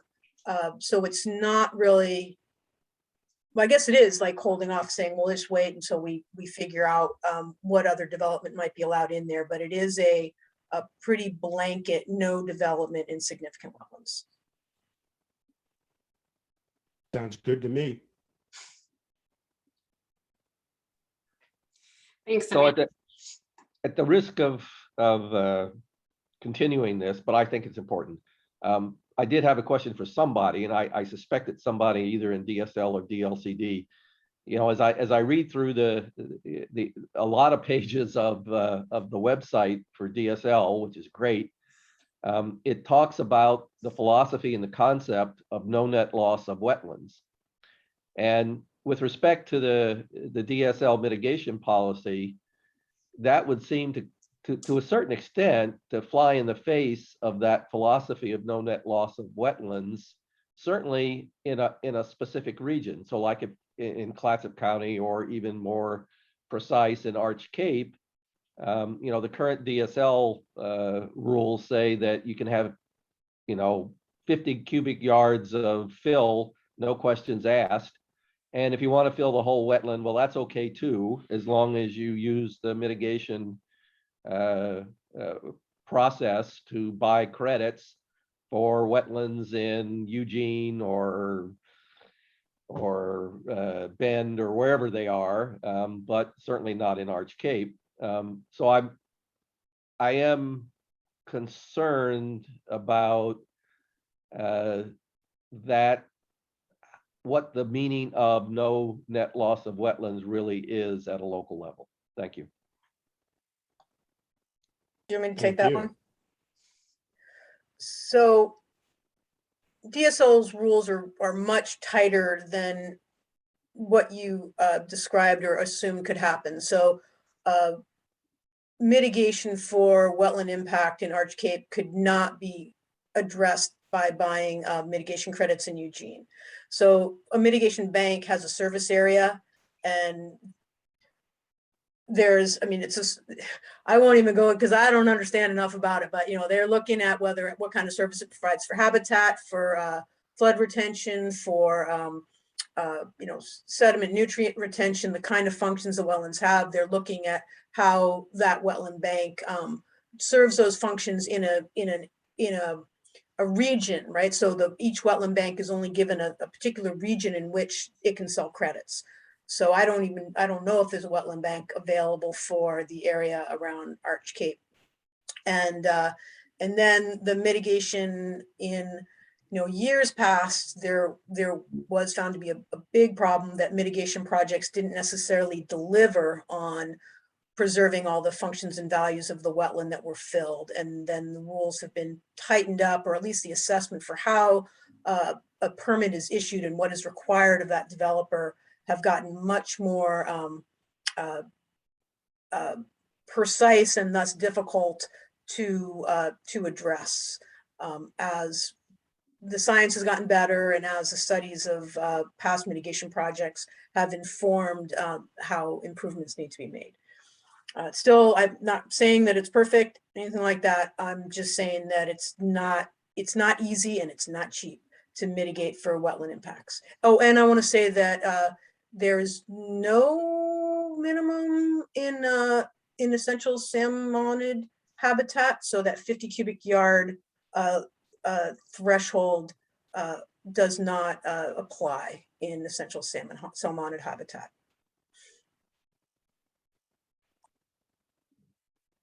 Thanks, Amanda. Cheryl, you had a question?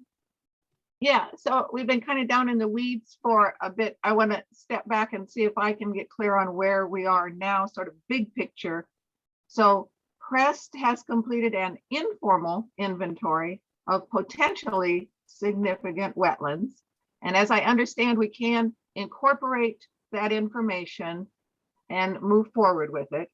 But then simultaneously, I'm hearing we need a policy that says we will conduct studies and update the plan. So if we can just clarify where we're at.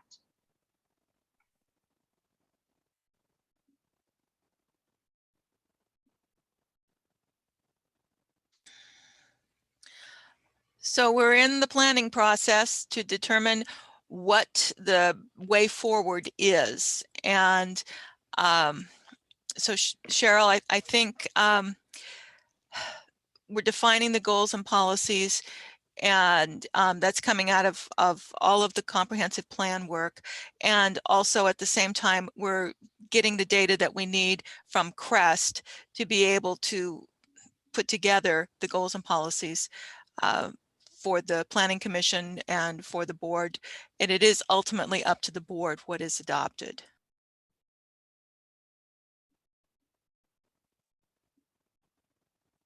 Yeah, and I just wanted to ask for my clarification as well. This is Gail Hendrickson again. As I understood what Amanda said, we would need to submit the updated Duncan Thomas that CREST has prepared to DSL for their review and approval before it becomes an actual official inventory. Did I understand correctly, Amanda? Yes, that is the way to conduct a local wetland inventory is through that DSL review and approval process. Okay, thanks. And to date, we have just finished our review as staff. I haven't even gotten comments back to CREST yet on the draft. So we obviously haven't submitted it to Department of State Lands yet for their review. So, and my earlier statement, Cheryl, was actually in regard to the wetlands in the other areas of the county that Charles had mentioned that also would require protection. So, and we have not conducted those studies or begun those studies or even contracted for those studies.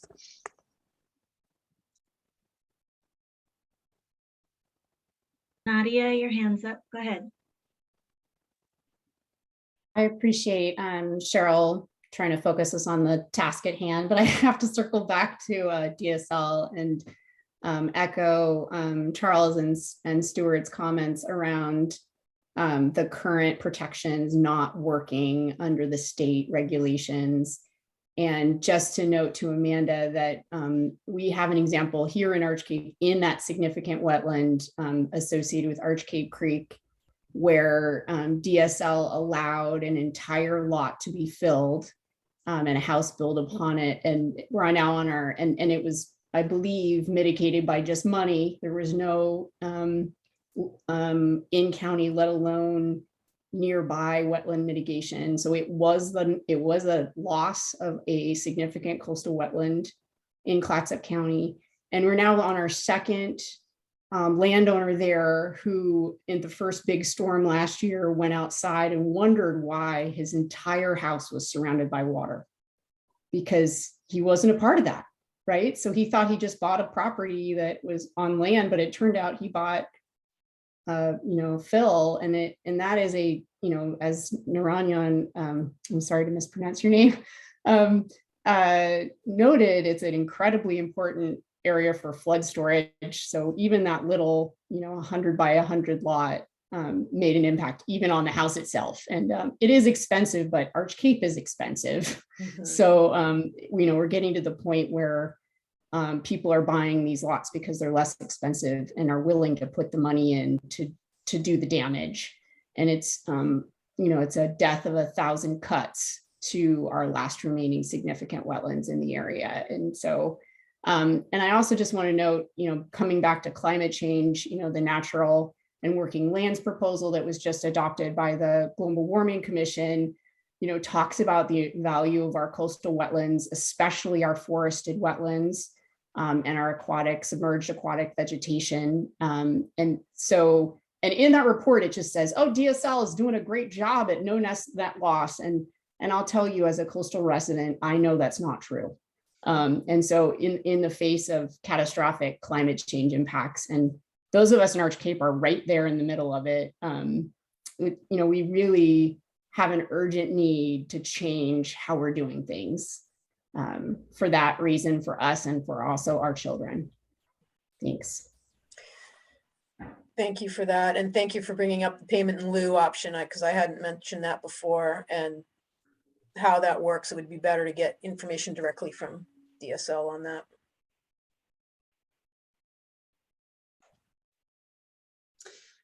So thank you, Nadia, for mentioning a couple policy areas, because I'm hoping we're going to shift away from kind of the regulatory piece a little bit to actually talk about some of the policy areas that will be important for Clatsop County.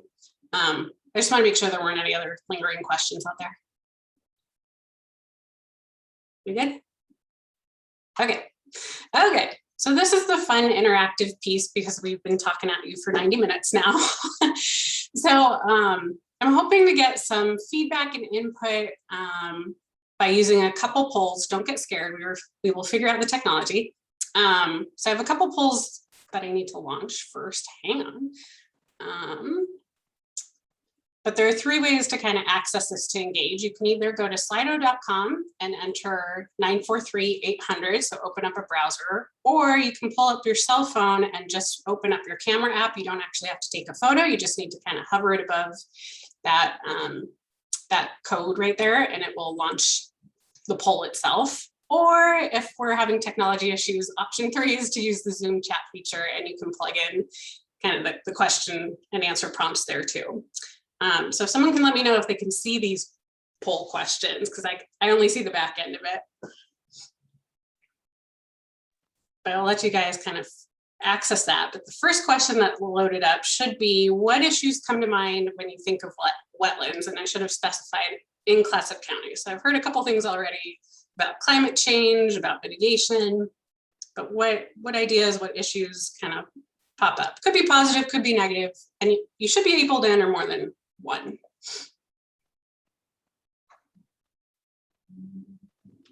Are you guys seeing the poll? Yes. Yes, okay.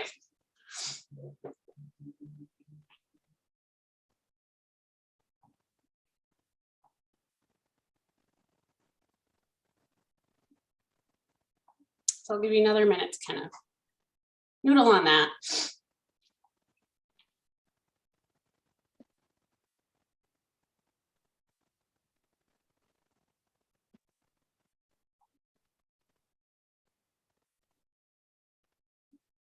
Oh, okay.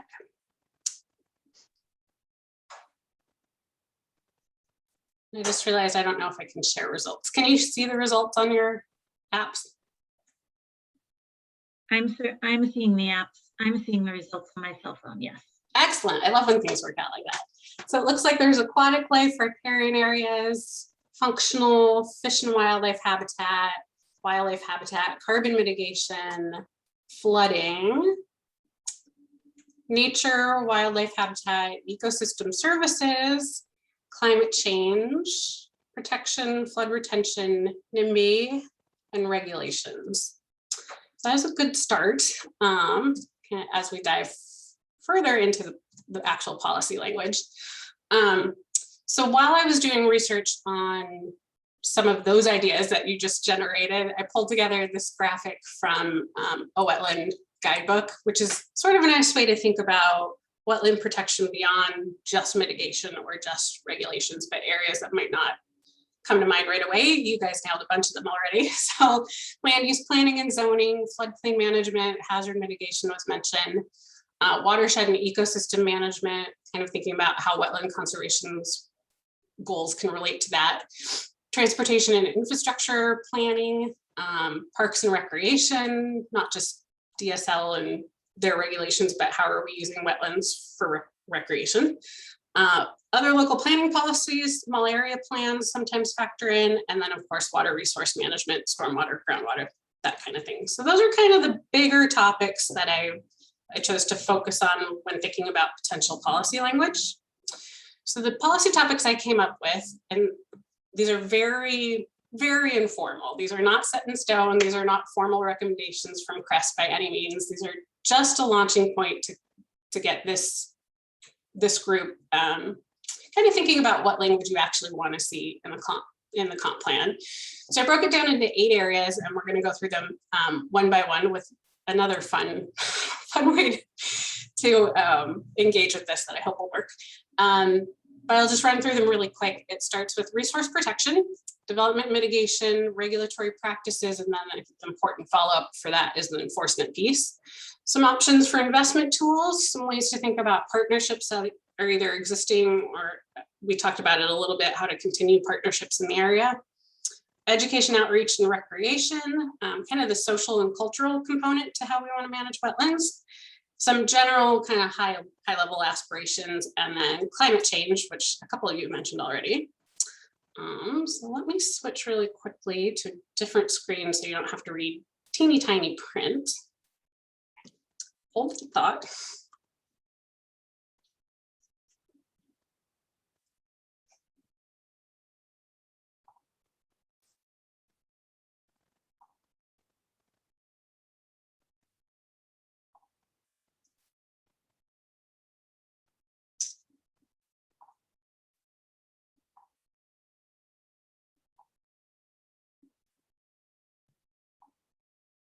Okay, can you guys see the blue gold topic at the top?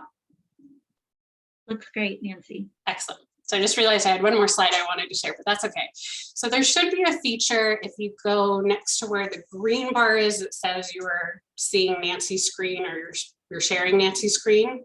There should be a view feature, a little drop down tab on that Zoom. And there should be, if you click that, a list and it should say annotate in it. So if you click annotate, a little box will pop up with some options for stamping, putting hearts on there. There's a text option. So someone let me know if you can see this feature in Zoom.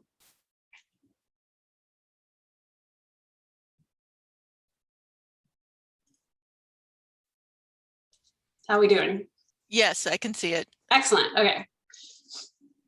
So it's different on my end because I can't actually annotate with you guys. But there should be a way that you can click the stamp feature and there'll be options for a stamp that you can plug into here. So with that in mind, similar to if we were live and in person and had big poster boards with us on it, I would be giving you guys Post-it notes to maybe vote on topics that speak to you or a goal policy that you're concerned about or something you want to investigate further. But being that we're virtual, this is my idea on how to kind of get some initial feedback. So I'm going to ask you as we kind of go through each of these 8 topics to put a heart by things you like, put a question mark by things that sound crazy, put a star by things that you want to investigate further, but somehow kind of start to whittle down this list of things that you think are important and applicable specifically to Clatsop County.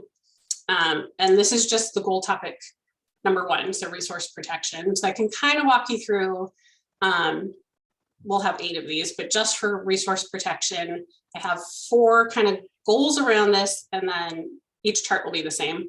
And then follow up objectives and policies, kind of how that goal will be met.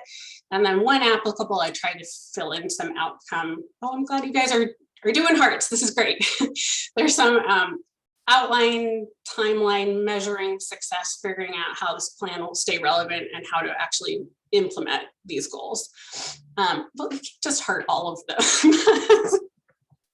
That's not going to help. But starting with just resource protection, and these are in no particular order, these are not ranked by any means. But I started with both significant and rare wetlands, looking at how to include language that will mitigate potential impacts on those areas due to development, which a couple of you have aired concerns about already, and or conflicting uses. I think uses beyond just structural development would be interesting to look at. So we can prioritize protection for the highest value habitats, protect and expand current populations of habitats, kind of dive into it and do it by specific areas. Maybe that's planning areas, maybe that's a specific wetland area. I realized I'm not going to be able to read this, those people put stamps on it. And allow multiple uses for protected wetlands while ensuring that functions and values are maintained and enhanced. And I realized I dove into this a little bit, but I've been watching your kind of comp plan process, and I recognize it's often really difficult to come up with policy language when you're looking at a blank page. So part of my approach to kind of throwing out crazy policy language ideas is so you'll have something to start with and not have to start from scratch.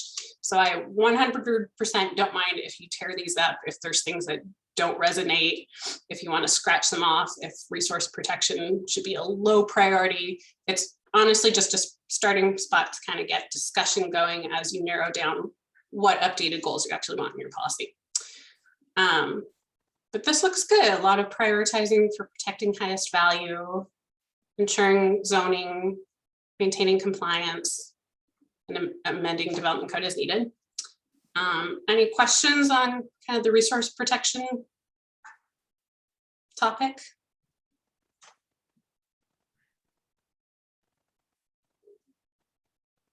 We can come back to these too, because there's 8, so. Okay, hang on, because I know how to clear these. There we go.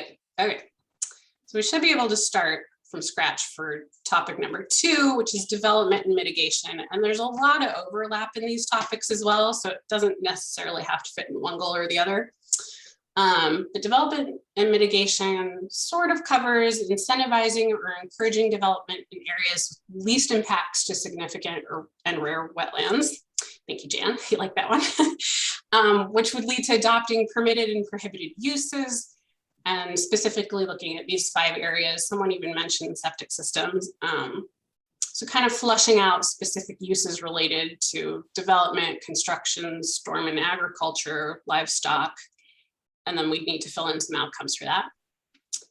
Kind of goal area 2 would be prioritizing clearing and grading, construction, buffers, specifically identifying areas in the field and where these should be protected during development, which we've talked about a little bit too. I'm glad these are lining up. So requiring detailed analysis, including alternatives, how to develop and avoid impacts to natural resources, making sure that those are actually being followed through. It sounds like there's some broken systems with DSL and what's actually going on the ground. What impacts can be avoided, including detailed analysis and minimizing those impacts, and then protecting and creating buffers around regulated wetland boundaries, adjacent uses and or associated developments. And for the outcomes with this one, I specifically included private and public parties because I think it's important to look just beyond private development. There's a lot of projects going on in partnership, which is another goal topic, but it's not just necessarily Joe Schmo looking to develop. I think we can look beyond that. So I'm seeing a lot of consensus on kind of the first one with those 5 areas. And feel free to chime in, raise your hand and chat too. I don't necessarily want to talk through all these just by myself. questions on stormwater management. It's super helpful to also put questions or things that you don't agree with so that we can, or county staff can flesh out more of the language as we move forward. I think that looks good. I'm a quick talker, but any questions for number 2?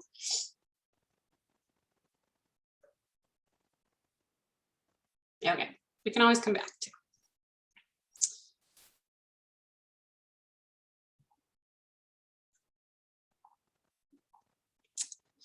Number 3 is regulatory practices and enforcement. So again, this ties into a lot of the first 2, but it's clarifying site review procedures and performance standards. I have a hunch staff might be on board with that. Using buffering techniques, setbacks, and mitigation measures to reduce the impacts of development on significant wetland areas. So that would specifically mean developing and adopting ordinances to protect wetlands waterways, continue ongoing communications with applicants. I think that speaks to what Julie was speaking about. It's a lot of work for staff, but it's a lot of probably frustration on the applicant side too, when they don't have clear and concise ways of how to propose a project. And minimizing adverse effects to protected wetlands. Number 2 would be continue to protect existing inventoried areas. We talked a little bit about what an informal versus formal inventory area might be. But coordinating development and adoption. Adopt an overlay zone. This is something a lot of other jurisdictions have done for specific properties and propose protecting specific riparian areas, wetlands, other resources, things we might not have thought of yet. And then updating GIS maps, as Narayan mentioned, to really help staff with the development code and reflect those overlay zones so that they're actually enforced. And then periodically updating county's inventory wetlands. We talked about this a little bit too. Wildlife habitats, corridors, other natural resources, both technology and in-field verification. And I liked including both of those because we don't know what kind of technology will happen in the next 5, 10, 20 years or when the next comp plan update will be. So I see support for that, support for the clarify review procedures, which kind of falls under regulatory practices. This isn't the most exciting one because it's just bogged down in regulatory, but this is good feedback. Moving on to number 4. Okay, is promoting investment tools. So kind of thinking outside the box, supporting programs and regulations to enhance and maintain health and resilience of riparian areas, maybe encouraging local jurisdictions to acquire specific wetlands or purchase development rights. We talked a little bit about that too. It's complicated. Encouraging conservation easements or other wetland protections, kind of other tools other than just the regulatory approach. And the objective for that would be a lot of partnering with conservation agencies, utilizing existing partnerships, collaborating with people already involved in wetland protection. Number 3 would be actively pursuing the use of transfer development rights or something similar, dedications, direct lease to arrangements, kind of all those other investment tools that might not be formally written out in the code as something that should be a policy that's implemented. So it looks like there's more support for the top 2, kind of the program, local jurisdiction approach.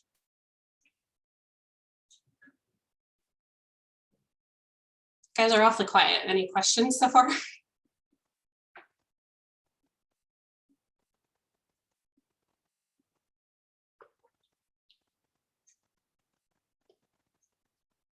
Working with public agencies, nonprofits. Okay. Don't want to go too fast, but it looks like we're pretty set on that one. Number 3 is pretty similar. It's engaging in partnerships. There we go. Utilizing local resources specific to Clatsop County. Those would have to be fleshed out a little bit.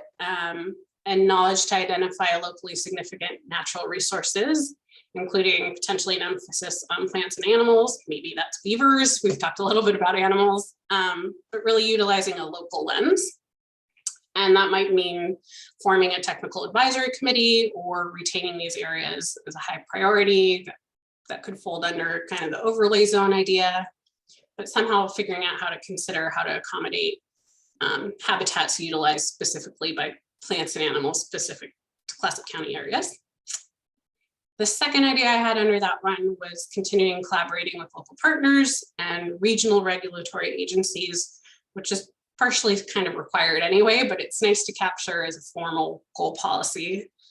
So I listed kind of the usual suspects under the objectives and policy, but if we're missing any, if there are any other ones to add in, I think there's room to include people that we might not have thought of or might not have been invited to discuss wetlands. Nadia added tribes. I like that. Yep. I think a youth component could be good. I didn't put that one in there. It might be in the education piece too, but somehow getting youth involved in wetland protection or wetland discussions could be an interesting approach too.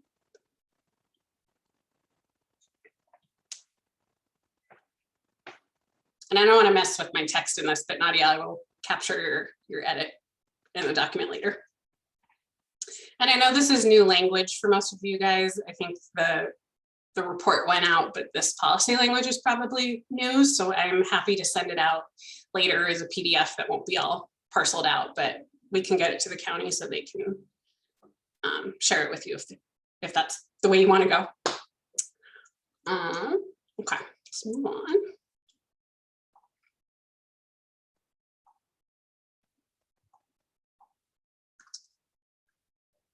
So number 6, like I mentioned, is education, outreach, and recreation. It's kind of the fun topic because it's moving away from just regulatory permits, but I had 5 ideas for this one, 4 ideas.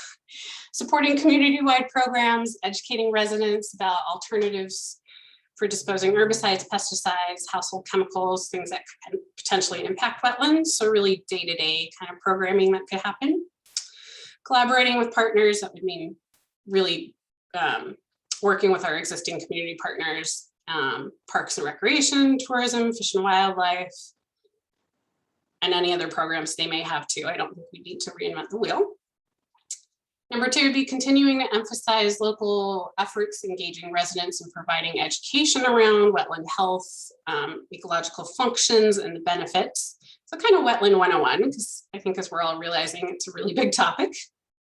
Encouraging passive interpretive signage could be part of that, getting some grants for some of those things, engaging with national parks and local watershed councils. There's a lot of people doing a lot of this work already. Number 3, supporting collaborative efforts with existing partners, working on protecting and enhancing wetlands. So again, kind of investing and maintaining a lot of the existing relationships. I think that's something pretty unique to Clatsop County. It'd be nice to maintain those relationships. Promoting passive recreation and aesthetic appreciation, and opportunities to provide wetlands that would otherwise be lost to total destruction. That could mean restricting public access. It could mean kind of promoting signage and language. The other objective, there's kind of room to mix and match these. And I can see there's things popping up in the chat, but I can't see what the chat is. Yeah, so Cheryl had asked if we could provide a clean copy of this chart, and I said, yeah, we're happy. We've sent it on to the county, and so county staff could certainly distribute it to the group. And then Nadia had said to add to this section, encourage volunteering and enhancement and restoration efforts when there's volunteer opportunities for that type of work. Got it. A good one too. And thank you, Cheryl. I know this is a lot to absorb all in one sitting with quick time to put your hearts on it or not. I think education outreach is a really kind of unique category to pursue. I think this could be fleshed out a lot too, but okay.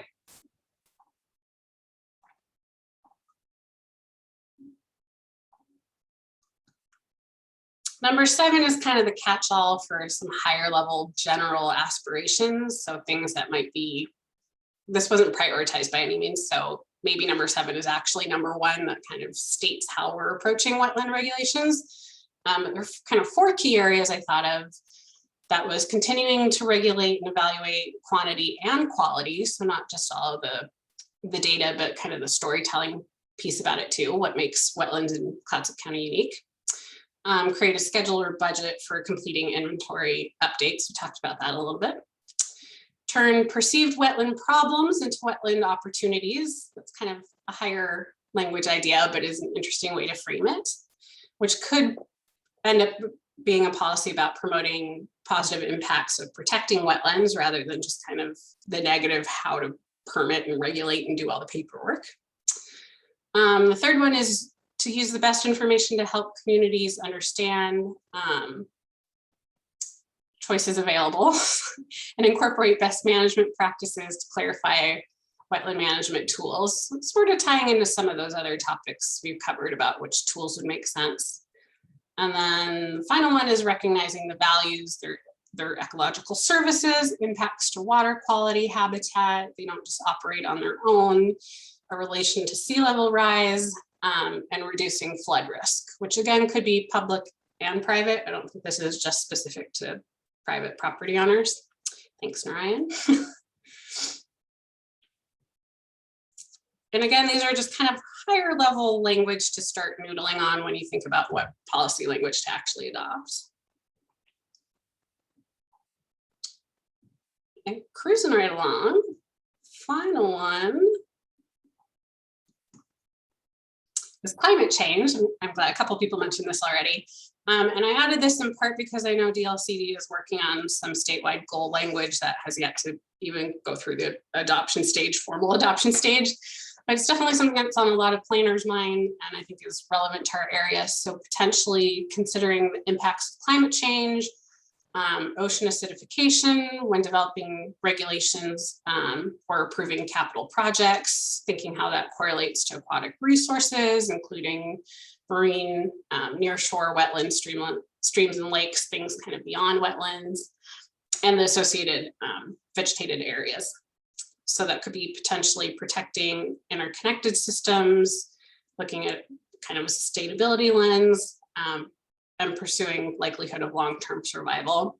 And then I mentioned it's sort of pending compliance with the Oregon land use goals around climate change, but it'd be good to keep that in mind and see kind of what's coming down at the state level in terms of climate change that might be applicable to wetlands. There's a couple comments in chat, Nancy. There's a suggestion to suggest a property tax break to landowners that preserve wetlands, which I think is a cool idea. And climate change, you know, we have it as a goal topic that's kind of separated out on its own, but Nadia mentioned climate change should be approached from both the mitigation and the adaptation sides as well. So it might be useful to think about climate change as an umbrella of, say, the 7 other topics and see where it can slot into those other locations.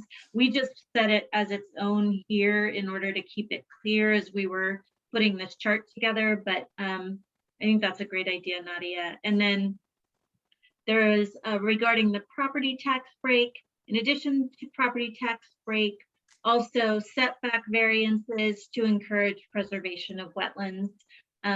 But like if a local landowner or you know, needed a variance because they wanted to protect wetlands, and so I think needed to be able to place like a building or something on a property in a little bit of a different way with the setbacks. Interesting idea there too. Yeah, and variance language. And I'm glad you brought up kind of the climate change as a separate topic, because I struggled to try and either plug it into all the other 7 or pull it out. And I think it could be approached either way.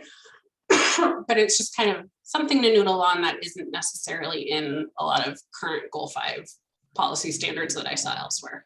So yeah, I think if you kept it alone or folded it into adaptation goals, either one could work. It's up to the decision makers what you choose to recommend. Any other chats bubbling up or ideas? Looks like that's everything in chat right now. Okay, these are great ideas. I'm glad that this is kind of spurring some ideas. I have something. This is Lam Kwang. Yes. About 8 or so years ago, when we first moved here, there were looked like young kids out there, looked like they were planting cattails over at the wetlands over there at Fort Clatsop. And I was wondering what kind of program that was, and was that what they were doing? Was they planting cattails? And also another thing too is that I didn't know enough about it to know what was going on, and I just had a really quick little conversation with the neighbor about it, and he says, "Oh, they're just wasting money on that, blah blah blah blah." So I didn't. So if there's a program like that, or are there more programs like that to I guess restore wetland? Yeah, so there are. That's a great question. So I know that Astoria High School does.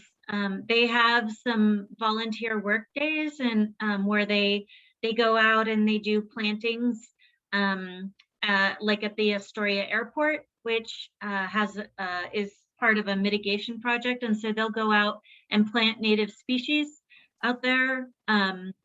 I know CREST has had students assist with planting native plants, native both wetland and riparian plants at some of our project sites. I know some of the watershed councils have student groups that come out and will work on wetland planting.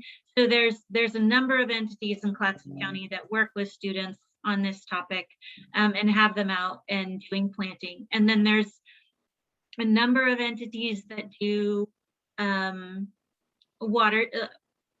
I'll say watershed restoration in a broad way, but are doing wetland restoration and are putting wetlands back in areas maybe where there used to be, but there aren't right now when we have willing landowners to work with us.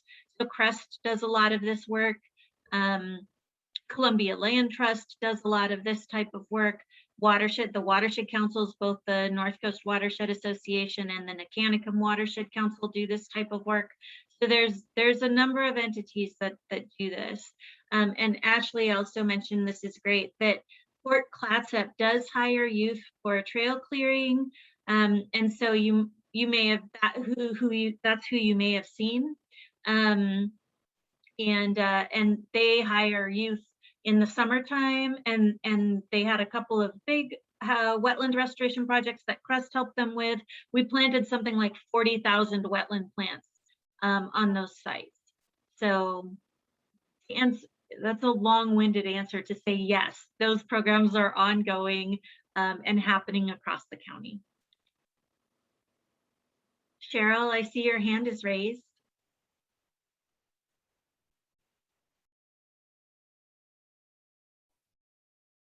Nancy, did you say that you looked at other comprehensive land use plans in order to get some of this wording or some of these ideas? You didn't just pluck this out of thin air. No, I wish I was that clever. But no, I looked at Hood River, Deschutes County. I spoke with a couple attorneys I knew doing kind of environmental planning. I even looked at some of the areas in Washington, even though they're under the Growth Management Act. It's similar to some Goal 5 issues, and they have some interesting critical area ordinances. So I pulled some ideas from those. Some of the partnership education language pieces I kind of came up on my own. But like I said, no one is particularly like a standout community who's just doing everything perfectly and we should copy and paste there. So I took a little bit from everyone. I wish I could say I thought of it all on my own, but no way. John, I see your hand is raised.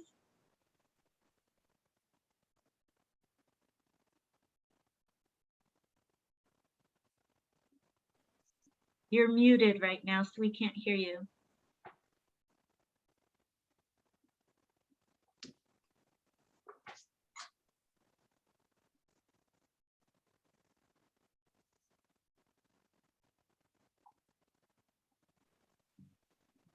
You're still muted, so maybe we'll, if you can't figure out how to unmute, maybe you could put, if you have a question, you could put it in the chat.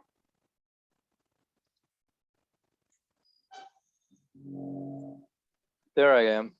Ah, perfect. Hello, I'm sorry.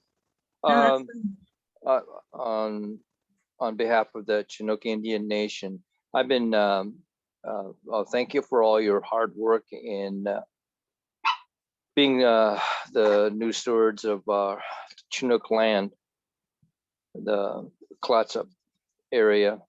And our main concern is there's a lot of, apparently a lot of work, a lot of development going on, and we're concerned that there'll be a lot of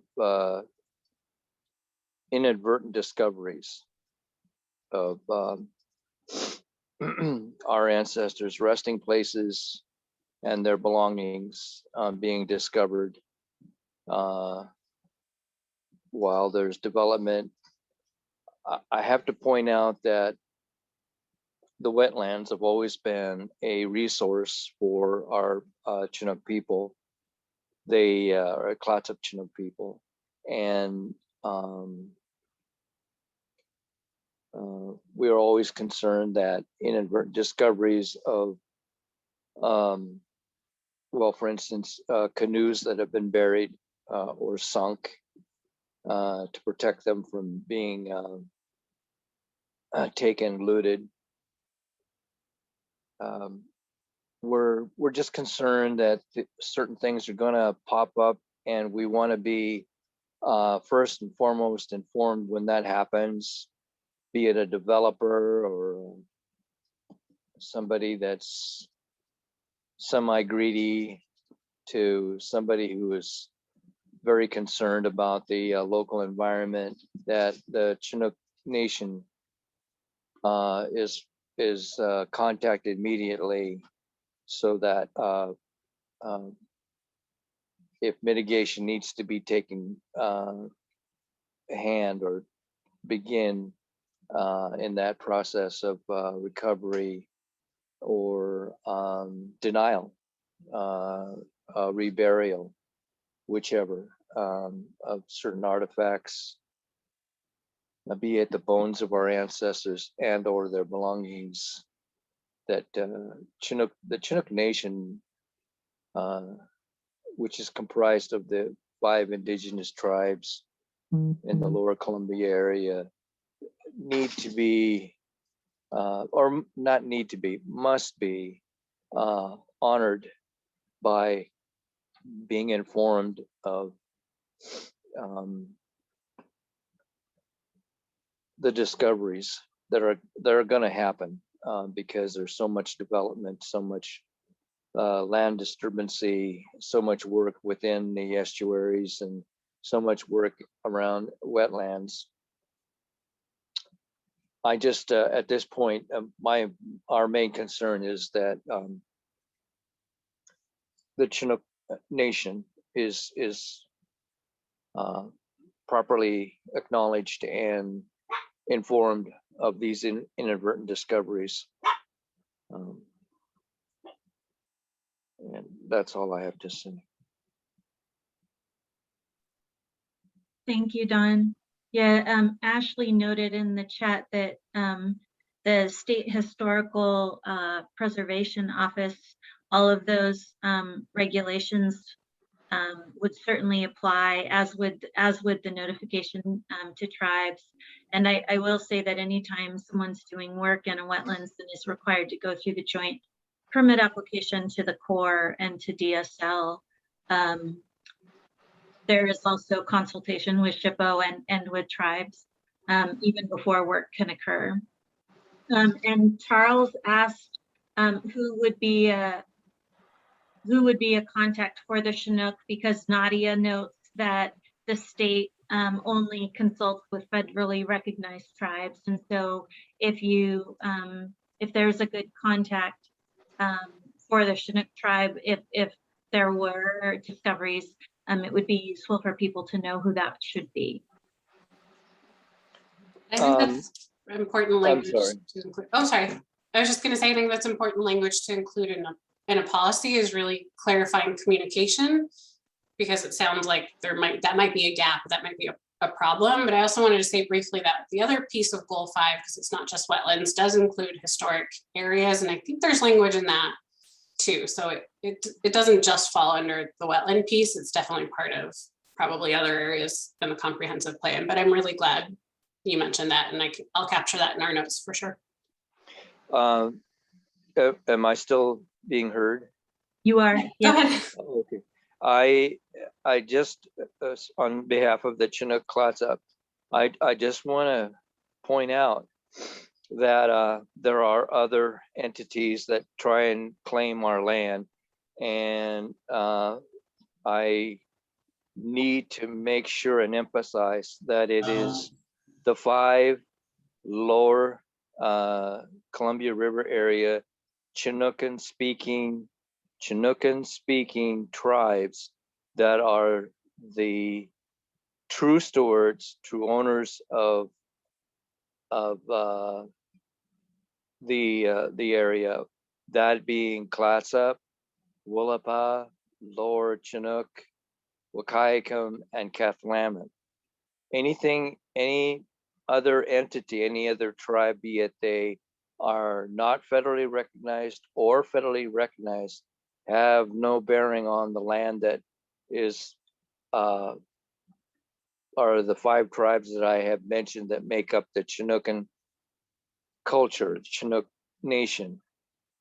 So it is important, it is vitally important, even though we are not federally recognized, and we are seeking that status through the courts and through Congress. Once again, that we've been denied, we're seeking that fervently, that we be first and foremost the authority on our ancestral bones and their belongings, and any cairns located inadvertently, that Chinook Nation be notified. And the quickest way is to go on to the website chinooknation.org, and you will see that we have a website with all the contacts, all the information, the telephone numbers, address of the tribal office, and contacts with the cultural committee, and contacts with the tribal council of 9, and that represent all 5 of our tribes that belong to the Chinookan speaking nation. All right. Thank you, Don. Ayamasi.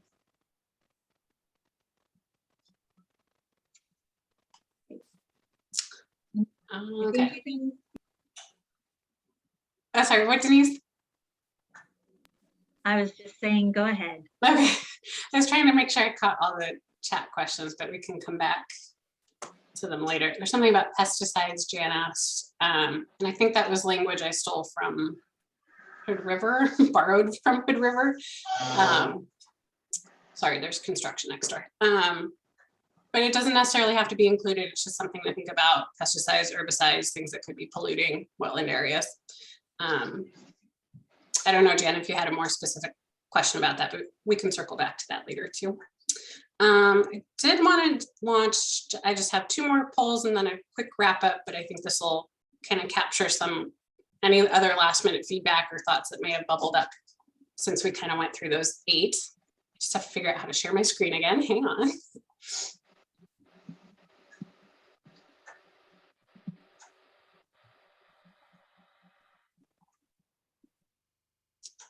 Okay, how are we looking?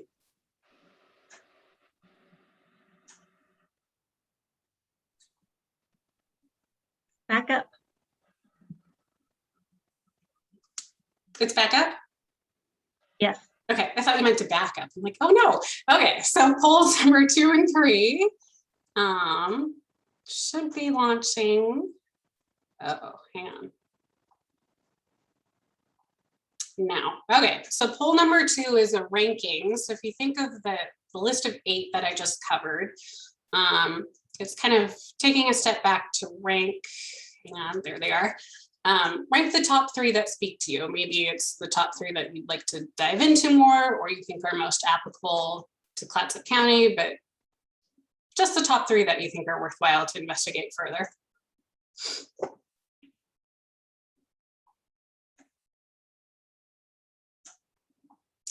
I'll give everyone a minute for that. I'm so glad the technology is working for this. I was concerned.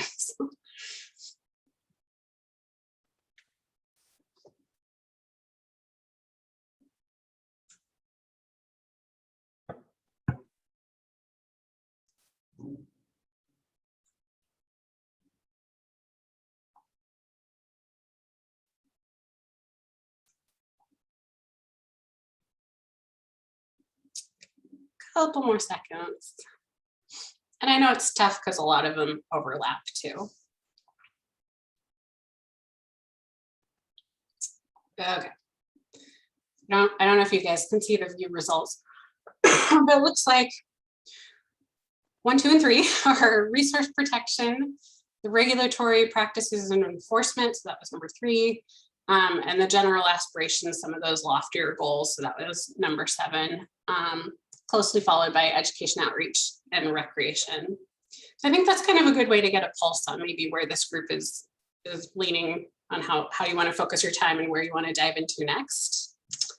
My last poll, and thank you for being good sports about this, is anything we missed. So what wetland concerns are unique to Clatsop County that haven't been addressed? And this is long form, you can type more than 1 word in it, but things you'd like for sure to be included in the next comp plan, language that you want to see as a metric or a policy, kind of just a brainstorm time that you can think of reflecting on these 8 topics, but maybe I missed 1 or 2.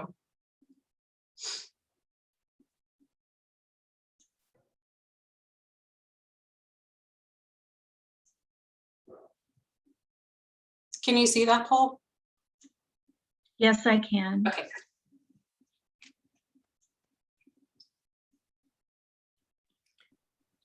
I'm having trouble seeing it. This is Jan. Okay. Well, Jan, feel free to pop it in the Zoom chat if you think of. Yeah, I will. And we'll catch it there. Sorry about that.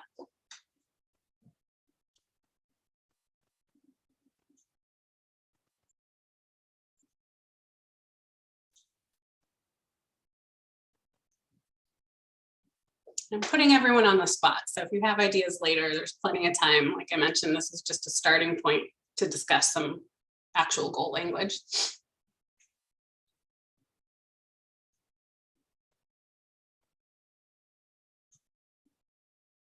Okay.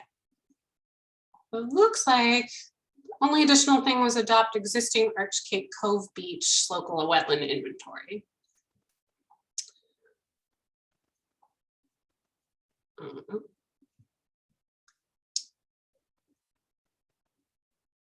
So that was kind of a very quick overview of those 8 goal policies that I know were new to you.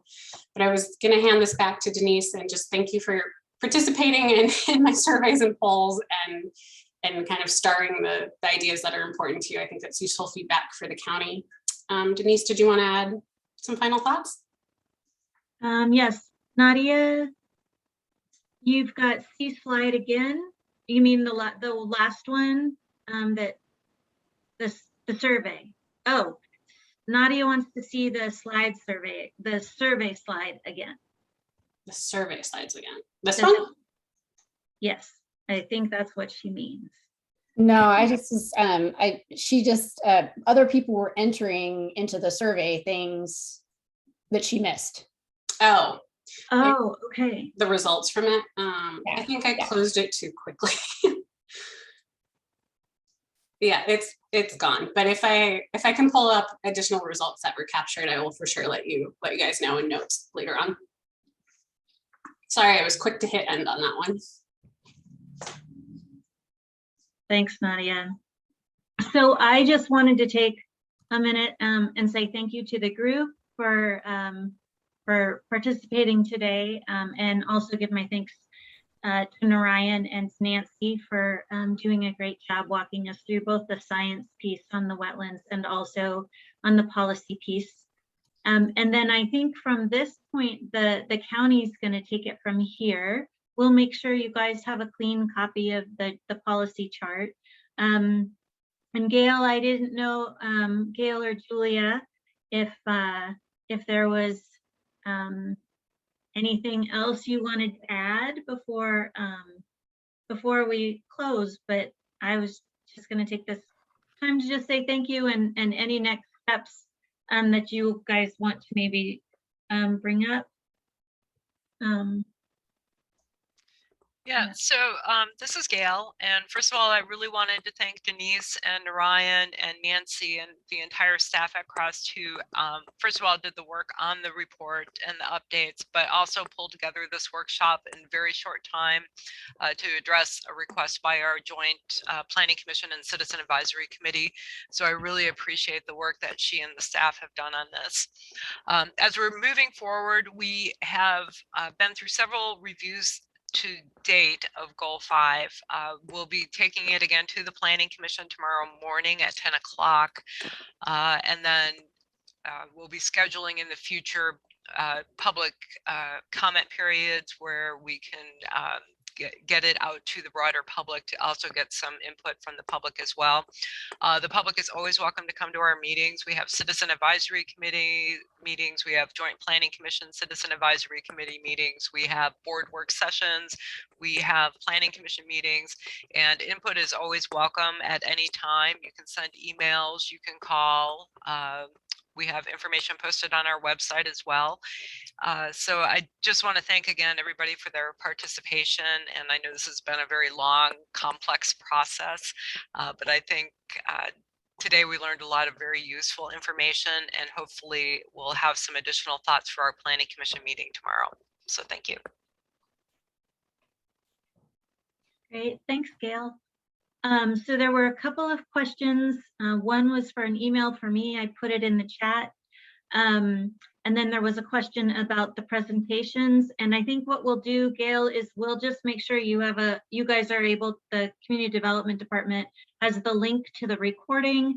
And we'll also get you the presentations. The wetland presentation is massive because of all of the photos.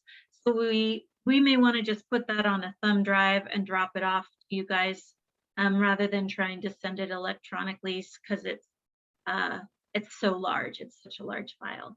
But we'll make sure you guys have copies of the presentations. So if there's a place online where you're putting them, you'll have them available for the group. Okay, that sounds good. Thank you, Denise. Yeah. All right. Well, thank you everybody for your time and attention. We really appreciate it. And really look forward to seeing where the process, how it moves forward from here. Thanks, everyone. Have a great rest of your day. Bye, everyone. Thank you.